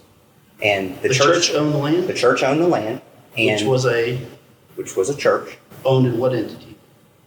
It was a Methodist church. I don't It would have had, if it was it would have been a 501c3 that owned the real estate, correct? Yes. What I'm saying though is that the Tennessee Supreme Court or the Tennessee Court of Appeals in Ward v. Nashville, which is cited, okay, had those two organizations. It was being leased, and one organization was running it, and another organization owned the property. I have no problem with another organization that's a for-profit organization running a property that is owned by a nonprofit if when the sale of that real estate inures to the benefit of 501c3. That's fine. This is the opposite of that. We're taking charitable operating to benefit private equity. And that is a crossover in my world in real estate that I'm ethically not, I can't think any differently than that because of the way I know those tax returns work. Well, I think it also bears I'm not noting. certain I'm mission arguing this. We're talking about. Well, I'm just going to point out that a private foundation is not a typical 501c3. This is board discussion. I'm just saying this for the record and for my other board members. I can't vote for the board, and I don't want to really debate this. But if you can specifically speak to what I'm missing with that separation, with the tax returns, I'll listen, but I don't want to just go back and forth. Right. So a private foundation is a special type of 501c3. It does not solicit money from the public. It partners with a for-profit. That's how private foundations are structured.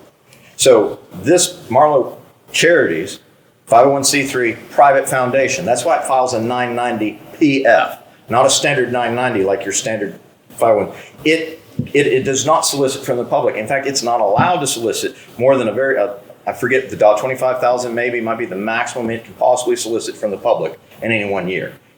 It's set up to partner with a named for-profit entity. That's the entire tax structure. That's what a private foundation is designed by law to do. In this case, this private foundation is designed to partner with Marlowe Properties and now to some extent Marlowe Builders, which is a separate corporation that does the building. Marlowe Property does the holding. Marlowe Charities is the charitable entity that partners with those. And so Marlowe Charities comes in. I'm not okay. There's still crossing over between a not-for-profit structure into a for-profit structure with what you're talking about. And beyond that, when it crosses into what Brad was talking about, I'm not comfortable with making this type of an exception for, even if what you were saying was absolutely correct, this exception to me is overstated when you can do it another way, And I think which that is goes in to the the legal code authority. Go ahead. I think that goes to legal authority. I'm sorry. That we've got to determine whether the applicant's beliefs are sincerely held and the regulation is substantial burden. And I'm not even discussing whether it's the sincerity of his beliefs. I'm not going there. And for me, that goes back to substantial burden. That whether the plaintiff will suffer substantial delay and certain expense due to the imposition the burden is self-imposed, whether it can carry on its mission or not, and whether it denies it from being able to exercise the rights. And there is a path forward that allows all of that. But we want an ADU. And it's allowed.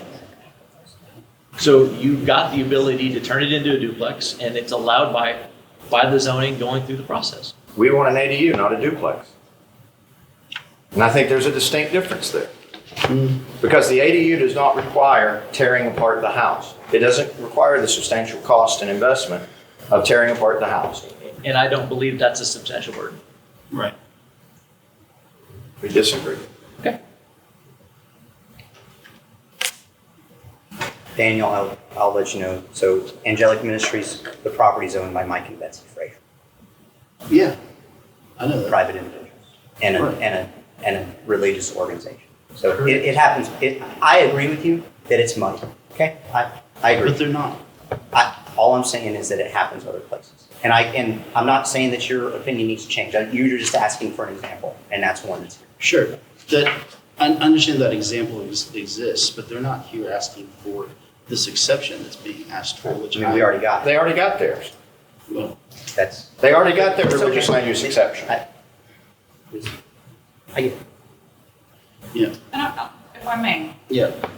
whatever decision is reached here, the city staff is more than willing to continue to work with Mr. Marlowe to reach creative solutions. This is only one particular decision that we have made based on the request that we got. So, just want to throw that out there. Okay. Well, and were they able to move forward?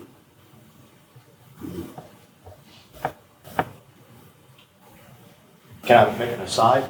Based on the evidence presented today, does this potentially change your determination?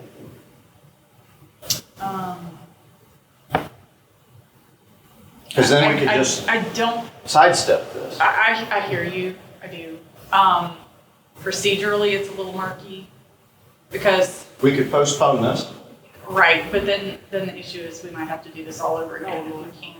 Yeah, right. So I don't think anybody wants to do that. Right. But based on some of the things that you have said about the building code, it does sound like there are some more solutions we can explore. We're happy to do that with you regardless of what happens here today. But procedurally, I don't want to make it murkier by potentially postponing it and having to do all this over again. Peter, are you prepared to change your determination? Well, we're not going to change the determination on the spot. That's going to make the record very murky. Well, that would alleviate them from this apparently very difficult decision. Would a denial What's the difference between angelic prevent you from changing No idea. If it's approved, he's gonna do what he's requesting. If it's denied, we're happy to talk. Y'all, I'm so sorry. If we could pause for a moment. So for this being a public hearing, we do have to be able to hear every board member speaking. So Sure. I'm sorry. I'm not trying to be rude. I'm not. We're in discussion right now, right? Right. Okay. So my question is understanding what the difference is between what they're talking about with Angelic Ministries in this application. And I don't understand it completely. I think it's apples and oranges. I don't think that one, neither Angelic or Carecuts has any relevance in what we're talking about right now. Mm-hmm. See, that's where I get confused, because if you're saying one thing, and then, because how it just looks to me, okay, someone comes up here and says this, and we say, hey, you got denied because of this. But we okay Carecuts, we okay Angelic Ministries. And the only thing that I see different is the donors. So you telling me one thing, okay, well, I'm not this aware, type of this donor- board wasn't aware of donors though. Well, donors are in the room for. We don't, there's no, I would never, And, we and don't for, ever. for the record, There's a room full of donors. and for the That's record, present, and so that's why I'm confused on why is it different now? Because if we're just saying, okay, just like we said with for the record, for them, yeah. they're religious, then, okay, well, why aren't they religious? Why isn't the group that comes after religious? And I'm not discussing whether it's religious or not. So that's not even part And of we the argument that I was making. When I mentioned donors. I mentioned United Way, giving them grants for specific work they were doing. Not that, there are outside considerations for who is doing the donating. But we also know that United Way doesn't give to smaller charities. A lot of the big guys work, depending on, again, who are people that can speak up for you. That is very true as well. So and kind of still teetering all of this is very fact intensive. All these conversations really show how. So we're saying because United Way doesn't give to XYZ charity, that we're looking at them any differently from Care Cuts or anyone else. That would not be. And that's what it seems like we're doing. That would right not now. be the. And that doesn't seem fair. Like if we're gonna scale people based off of this, we need to kind of have the same playing field for everyone. Sure, but and not just base it off of this. Like it doesn't feel the same way it felt when we had Care Cuts in here. I'm just going to be honest about it. It doesn't. Well, I think there's some reasons for that though, and I'm determining whether or not I'm trying to decide whether I may have made a bad decision before. Because if in fact I'm understanding this more today more clearly, I may have voted incorrectly in my opinion of my prior vote. I don't think it just goes one way.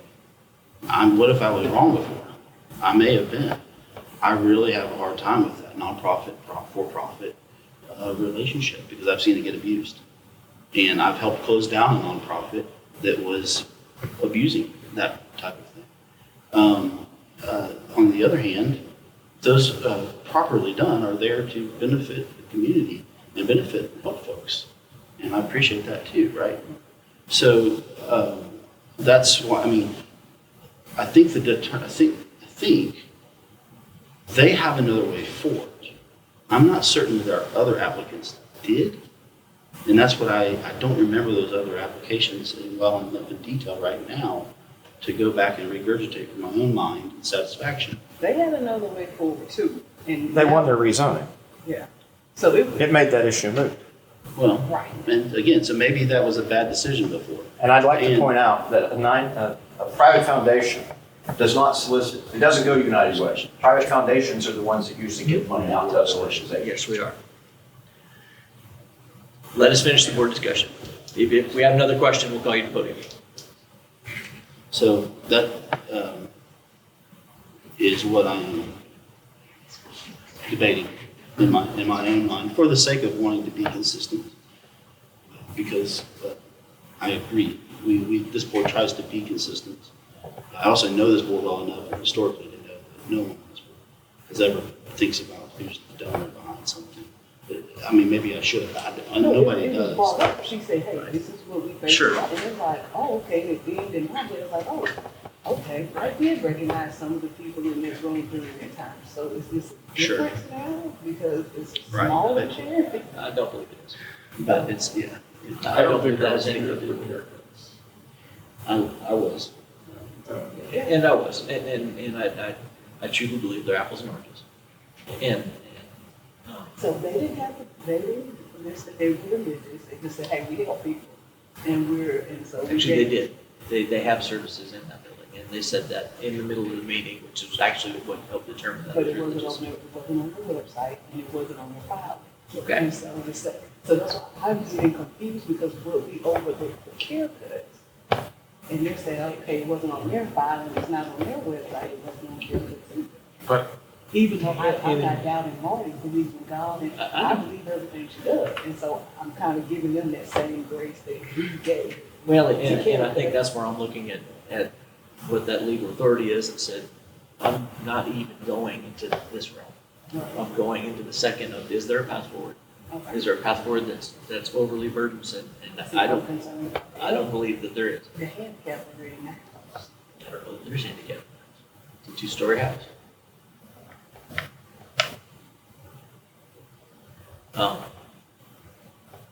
They've got a path forward to turn it into a duplex. But what was the loophole we were saying about the frontage? You said if I do it that way, then it was, I still won't And be that's able to where do it Christina and staff said they would sit down and start working with them on what that But looks then like. that's a building code. It's a building thing code issue. and not something that's really, Okay. Yeah.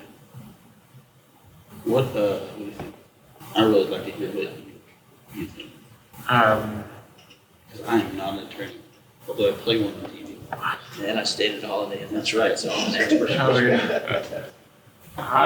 of all, I don't feel comfortable addressing any religious questions. We weren't elected, we weren't appointed by an elected official. Well, I guess we were by the mayor, but we weren't appointed by a governor to judge it. That's just bottom line, don't feel comfortable judging any kind of religious. Having said that, I am also troubled by the intersection of private entity and 501c3, whatever the fine print may be on their relationship. I just assumed that Marlowe Charities owned the property. They shouldn't have done that. And I think that is a threshold issue that I'm not prepared to address right now, but that I think cuts against this application. And then further, zoning, which I think is our kind of bottom line. I think that's our purview. Yeah, which I'm much more comfortable doing. And frankly, I think if it's a zoning issue, that's our bottom line. The religious, I hesitate to say stuff because I'm a very religious person, but we can leave the religious stuff to someone else. Who do we leave that to when that's the basis of that subject? They can appeal to city council. If they're denied city council, they can appeal to They've got a power forward. a governor-appointed judge, and they can request a jury. Well, So but how can they use that? I think that's about what I was about to ask, Yeah, which was how I can feel they like say our that? determination is about. Yeah. Isn't it? When I read that, I That's think their determination. appeal the How zoning they- administration's determination to deny religious exemption requests. So what am I missing? I agree with the separation that Christina outlined for, just because Page 9. okay, sorry. Well, just tell me. Well, that's where you've got the legal authority, and that's where she breaks it out. Yeah, Well, that's that that- both of these yes. things have to be met. Okay. And that's actually gives us the opportunity to look between sincerely held beliefs and substantial burdens.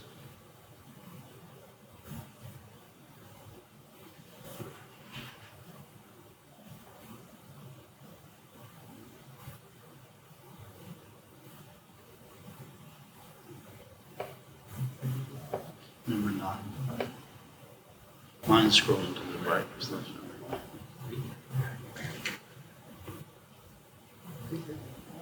Are the tablets not working? Are the tablets not working? No, they're fine. No, it's working, but this scrolls differently than mine does. Oh. That's all.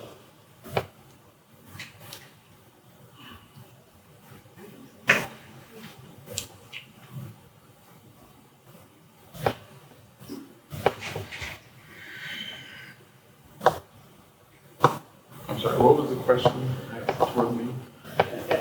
Yeah, I think it was, how do we have the ability to approve or deny this? Yeah, Saying, I mean, and it's a I question. think, I think that's, If we're not going to talk about whether or not it's a sincerely held, I don't completely understand that division. Yes, I understand what I'm reading, but I yeah, I don't. think it's gotta be both. Well, Because our LUPA says it's both the sincerely held belief as well as the substantial burden. So all of us saying that we agree that it is sincerely held, or we don't agree? I don't think we don't have to necessarily say whether we agree with the sincerely held belief or not. I think it's gotta be one, it's gotta be and. So if there's one of those that doesn't meet But the appeal is the saying it's test. not. And so we have to address the appeal. Yeah, but the appeal is our LUPA, and our LUPA's gotta be both of those. But they brought up religion too. Well, it's just this one. But it's also that one. So we're saying we're gonna address one and not the other. But we address both. The staff addressing both, so why don't we address both? Because I'm not debating with staff. Whether, I don't know that we have to approve all 8 points or disapprove all 8 points. Because if someone's bringing, I agree. You do not have to go by and each one of the points. Absolutely not. You can vote to approve the appeal, which would overturn Peter's determination, or you can vote to uphold the determination. Okay, but a part of the appeal is saying that they don't have, that charity doesn't have sincerely held beliefs. That's one of the issues that was denied, correct? We looked at all 4 of the criteria, and that's what you have spelled out in the notice of determination, which, looking at all of it. But that was one of the reasons listed. That is one of the reasons listed. Okay, so again, how can staff determine if there's something of religious, sincerely held belief? Because again, we had care cuts and none of these questions were brought up. That was an easy pass through here, good feel good moment. So I'm just trying to, what was the difference? We went through the exact same evaluation process, looking at the same websites, the same documents. Question. Okay, can I finish my point real quick? I just want to keep the record clear for everybody. We look through the same documents, same websites, we look at the same IRS stuff, we look at the same things on every single application that comes before So us. what about care cuts stuck out and said they believe in whatever they believe in? Different from what he has going on. I mean, I can't pull up that Because the decision IRS right can't now. tell me if somebody believes in God. No, absolutely. So that's what I'm trying to figure out. Like, what if you guys sent on city letterhead that sincerely held beliefs? Walk me through this so the next case we have a better understanding of how this works. So we're not skipping all over the place because it looks like we're picking and choosing at this point. Why do they have to answer those questions? Because otherwise we're going to come here. Mr. Marlowe, we're in a board discussion. I know you're trying to help, and I appreciate that. So how do we get this together so it's not like, okay, a bigger nonprofit comes next month and it's something totally different because staff did there and these people look like they believe in God and this one doesn't? I hear you on that, and I will tell you that evaluating all of these, including fair housing requests as well, where you bring in the other classes like disabilities, it is all so very fact intensive. I don't know that it's possible for me to set up right now to do that. And I know that's a frustrating answer. I wish I could give you a better one. But we have to handle every single one of these on a case-by-case basis. And so do the courts. That's how the courts handle them as well. I know that's not a helpful answer, and I'm sorry. If we don't establish the sincerely held belief part, we'll be back here again because there'll be another religious land use exemption turned in on behalf of Marlowe Charities. So I really think you've got to answer both And parts that's of what this. I'm afraid of. This is just gonna be a rabbit hole. I mean, there will be more. I mean, we're using them with many organizations because the zoning codes are so restrictive. I mean, we've used them multiple times here in Knox County. We're ready to make a motion. I'm trying to figure out how to state my motion. I'll be happy to do it. Please do. I recommend that we uphold the zoning administrator's determination based on the definition that substantial burden, there's a path forward, and that has not been met. So just for the record, your motion is to deny the appeal, upholding Correct. the determination.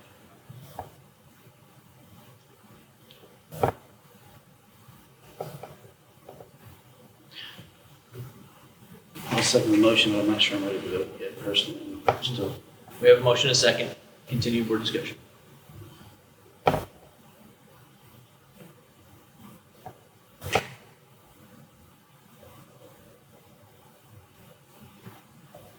don't feel good about this.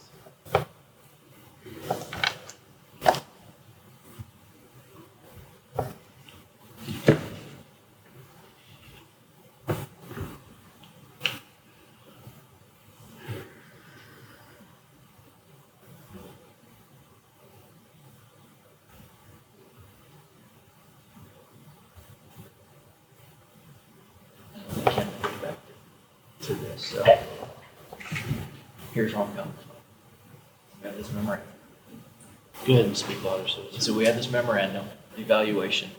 BZA's first role is to determine whether the applicant's activity constitute religious exercise. The second, it must determine whether this is sincerely held. The third, determine whether there's substantial burden.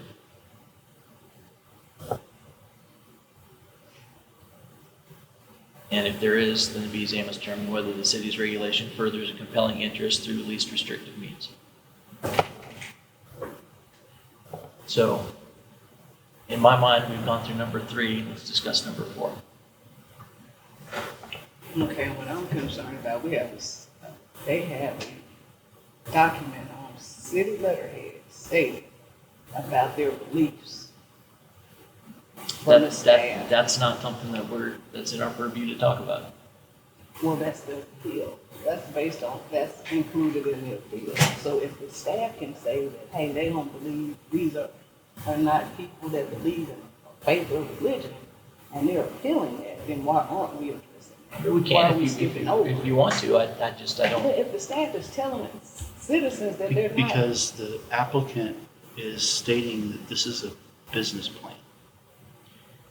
They're going to reduplicate this over and over again versus the other applications were similar use issues, as I recall them. And that's not this. I don't think it's sincerely religiously believed. Not that they don't believe it, they can believe what they want, but I'm not certain I agree with this as a definition that matches my interpretation of religion. So we have a building sitting vacant. Mm-hmm. So we were talking about tax code. Don't whisper, speak. Oh, we're talking about tax code. Yeah. And we have a building sitting on Clinton Highway vacant. Okay. That a charity gets to go into all of a sudden. And we know the type of tax write-off and incentives that go through that as well. So I'm still looking at this, the same point that you brought up, I'm still looking at that. With them, the people we voted on a month or 2 months ago, and this group here. So when we're looking Yeah, I think that's a individual circumstance of that building on that property, that ministry. That's an investor too. Sure, but it's a one thing.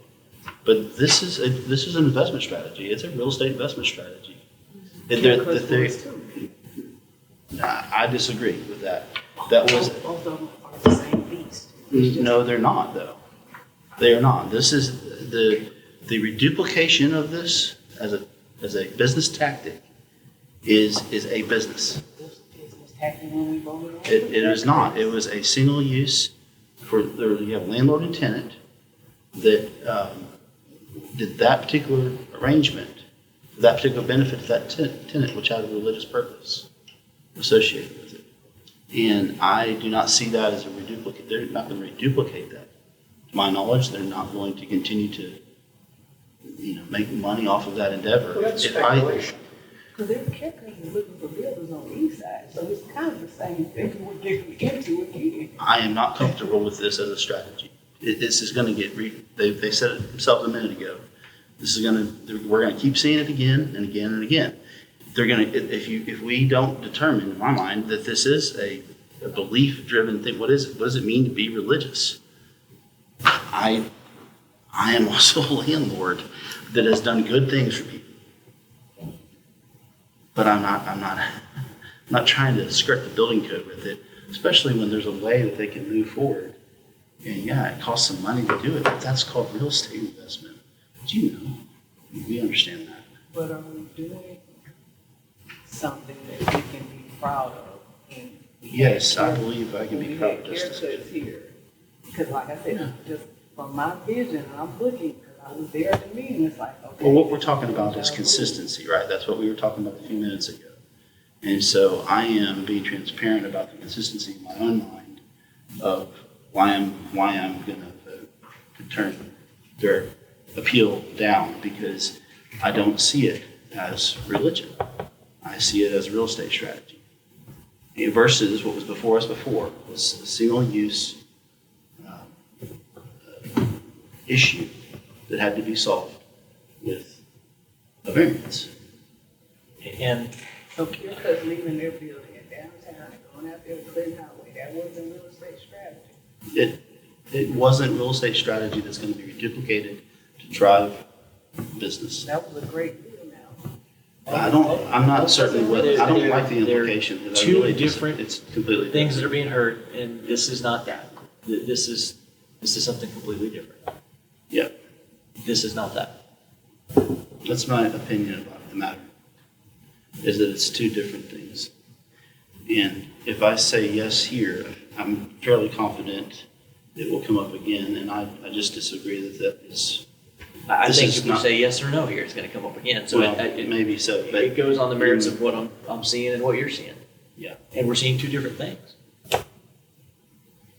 That both are leading us in the same path. But to address the two issues at hand, which I understand, sincerely held beliefs and substantial burden, I don't believe that they meet either of these. May I request to divide the question and have a vote on each of those issues separately? We have a motion on the They have, table, yeah, I they've got believe. it. That's been seconded.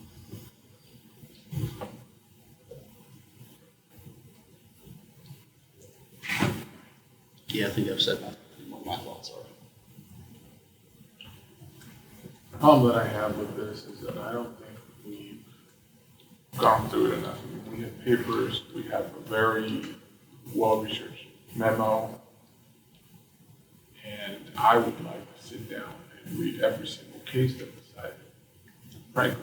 I mean, but I understand we don't have time. Have a meeting, we'll do a postpone. Well, and I'm struggling with the sincerely held belief, and I do believe there's a sincerely held belief, but there's a path to fulfill that belief. Nobody is stopping them from doing that. We're not, as the city of Knoxville, the city of Knoxville is not stopping you from exercising that right. Correct. I think there is a path forward. I'm not convinced that there's not an undue burden. If they have to at least somewhat tear up the. That goes to building codes.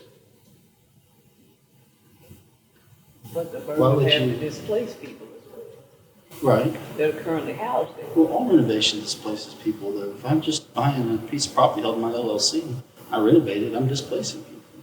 Move tenants out. I don't think we're actually we don't even have to look to the people that are living there. It's just, is it an undue burden on them?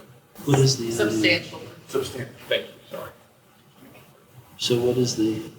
I mean, you're. It's I don't- mechanics. I mean, what do you really, I mean, it's only so much, like, so that's why I'm trying to, like, it's keeping up an area that's been underserved. Sure. And so, Which we have code to address.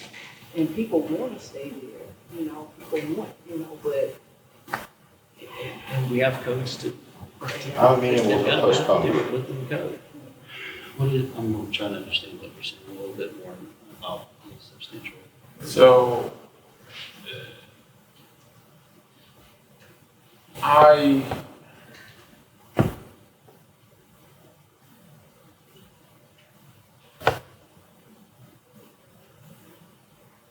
so we're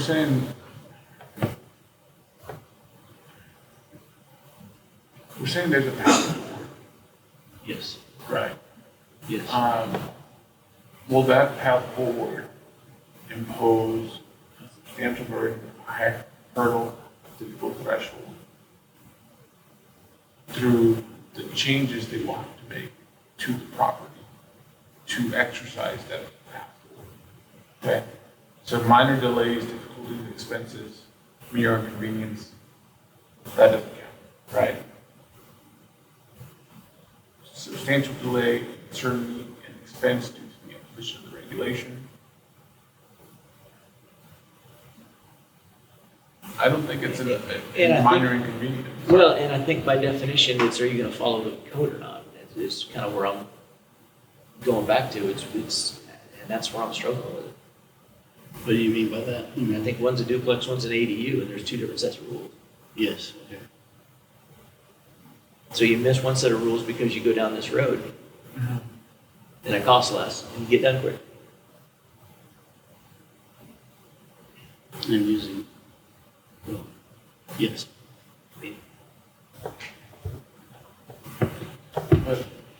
But the outcome at the end is the same. And I don't understand what would be different about the burden imposed on this real estate renovation versus another one that came to us with the variance, but we're still intending to do it according to the code. Well, Like a side yard setback or something on this stuff. right. Because we're talking about If I don't believe in the religious, I'm not sure if the right way to say that is, but the religious backbone of the request, then I don't. You're right, we don't go to the next step, to the substantial burden. But when they have a way forward, which is what Brad is saying, I agree with that. That also encourages me in that direction too, because Brad, are y'all saying that, in your opinion, the religious beliefs are not sincerely held? I am saying that. Because then I agree, we don't even have to touch the substantial burden. I'm not saying that they don't I believe don't, what they believe. I don't think I have to even touch that because I don't believe the substantial burden part. But apparently it's, first it's sincerely held, and then it's substantial burden. It's not what that says.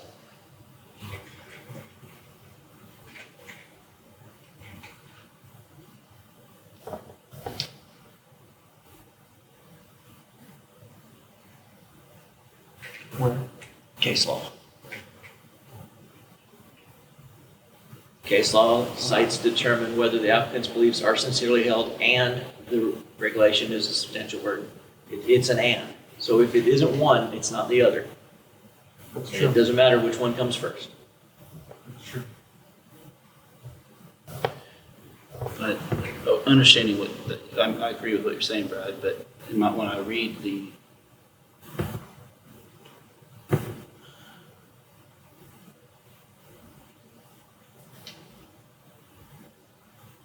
Because to get the religious exemption, it has to meet both.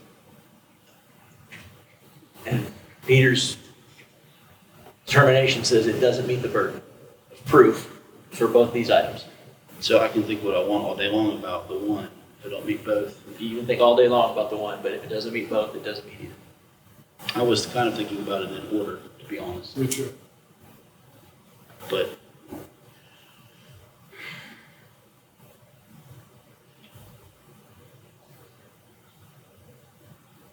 And I think having a path forward within the zone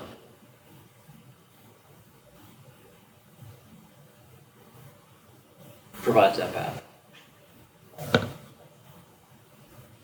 Working with the city.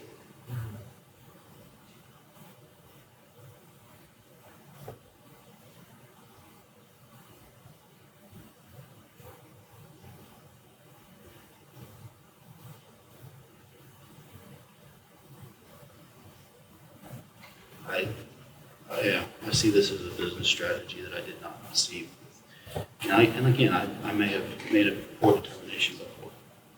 But because without This really, isn't about before. I know, but I'm saying that just for the sake of the conversation, that from understanding and knowing what I know about how LLCs work and how nonprofits work and overlapping too, I'm really comfortable with that gray area. And I may have missed and overlooked something before that caused me to make a determination that I should not have made. But even as such, I see them differently in that I understood and felt in the presentation for both of the letters that they were single use determinations to accomplish a specific goal, a spot. And I don't see this way. I see this as an ongoing. If we said yes, business strategy. I'm uncomfortable with. To be called religion.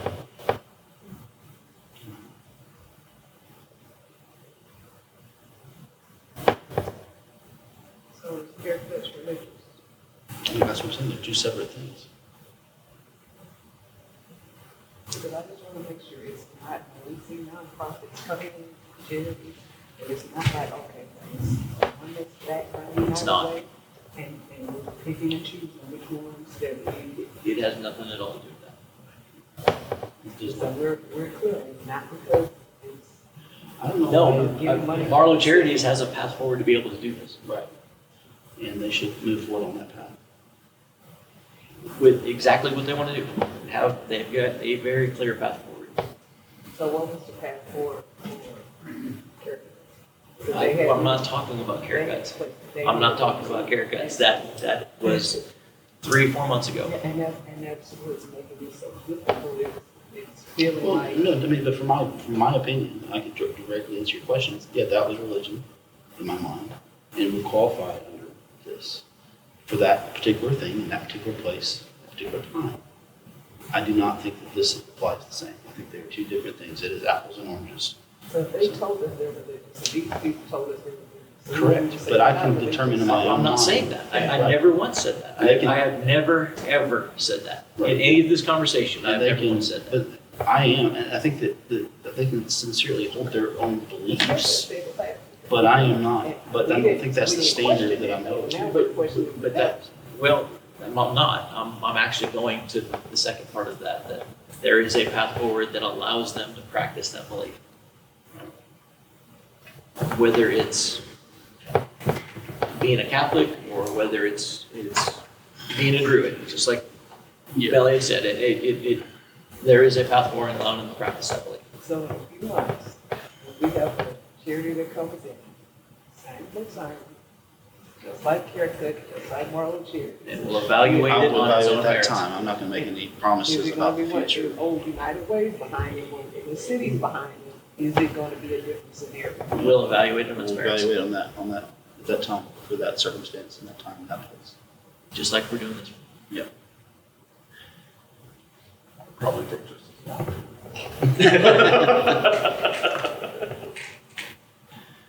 We have a motion and a second. Are we ready for a vote? If we're being right and doing the right thing and being fair with these particular situations, and not picking and choosing which charities or guide. I'm not doing that. Okay. Because I want to be very clear. Are you doing I'm that? not participating in No, that. we're not doing that. That is not what's happening at all. And it's also not our obligation to be unanimous. Like we are an individual, independent board that has individual opinions. If you felt like that, you're welcome to feel that way. I'm not gonna try to convince you of anything more. Our job is to clarify our own opinions about how we see things and vote. So, With that, are we ready for a vote? I'm not ready to vote.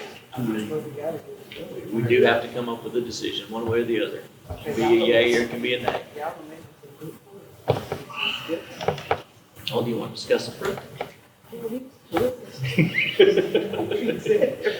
Well, and that's, I want to make sure that you don't feel coerced to vote. If we need to discuss it further, we'll discuss it further. Boys, are you okay? Christina, can you point to that case law? So I'm looking at page 9. The case law that cites it's got to be both. Allow cities. I'm sorry. Sorry. I'm looking at page 2 of 3 on the notice dated June 23rd, 2026. 2 of 3. 2 of 3. Under the section titled Legal Authority. Mhm. The last sentence in that paragraph that says case law allows cities to determine whether 1, the applicant's beliefs are sincerely held, and 2, the regulation is a substantial burden. Mhm. That's correct. The question, I think as we are understanding it, that means that we can determine 1, to the mutual exclusivity of the other, such that if we hold that either the applicant's beliefs are not sincerely held or the regulation is substantial burden, then we don't have to analyze the other one. That's So if you find that the regulation is not a substantial burden, then that's correct. You wouldn't have to discuss sincerely held beliefs or not. The reverse is also true. If you find that the beliefs are not sincerely held, you don't have to go to whether the regulation is a substantial burden. Does that meet the answer, does that answer the question that we're being asked in the determination? Is part of what I've been asking, because the determination as I read it is that administrator's determination to deny religious exemption. When I read the word religious exemption, it all makes me think I need to make a determination about the religious aspect to this. I believe the I don't think religious that's exemption true. is both pieces. They're all pieces of a puzzle. And the order that I have them listed is just, it mirrors the way the cases evaluate them. But it is correct, if the answer is no to, is it a religious activity, is it sincerely held, or is it a substantial burden? If any one of those, the answer is no, then that does end the inquiry. Okay.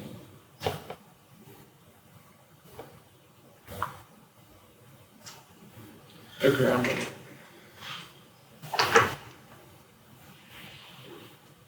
I'm ready.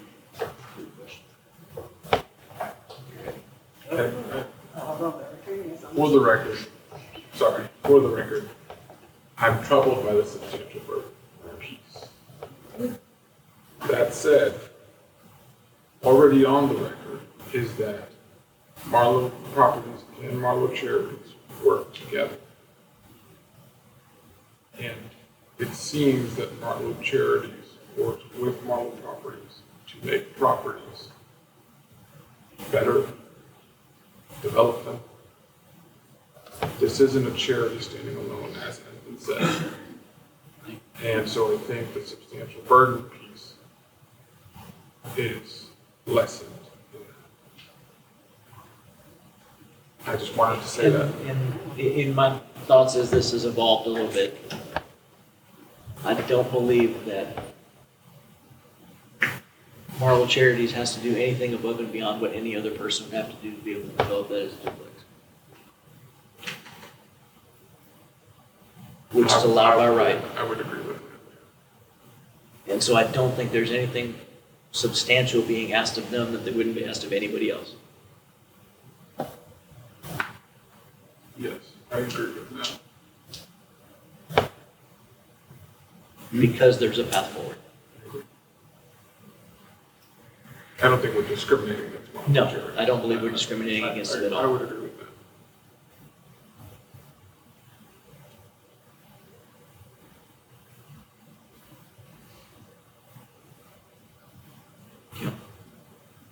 What else are you thinking, Mr. Target? I'm done. You're done? He's done. I'm meeting all day. Oh. That's not part of my analysis. That's just for the record. Fair enough. No, my analysis is completely independent of me having these or not. Can we restate the motion? Calvin? Mr. Chair. We have a motion from Mr. Brad Salisbury to deny the appeal based on the definition of substantial burden and the applicant having another path forward. It was seconded by Daniel Odell, and it's ready for a vote whenever you're ready. Hearing no further discussion, all those in favor of the motion to deny the appeal? Aye. Aye. Aye. All those opposed? No. Nay. 3-1, the appeal is denied. Thank you, guys. Thank you.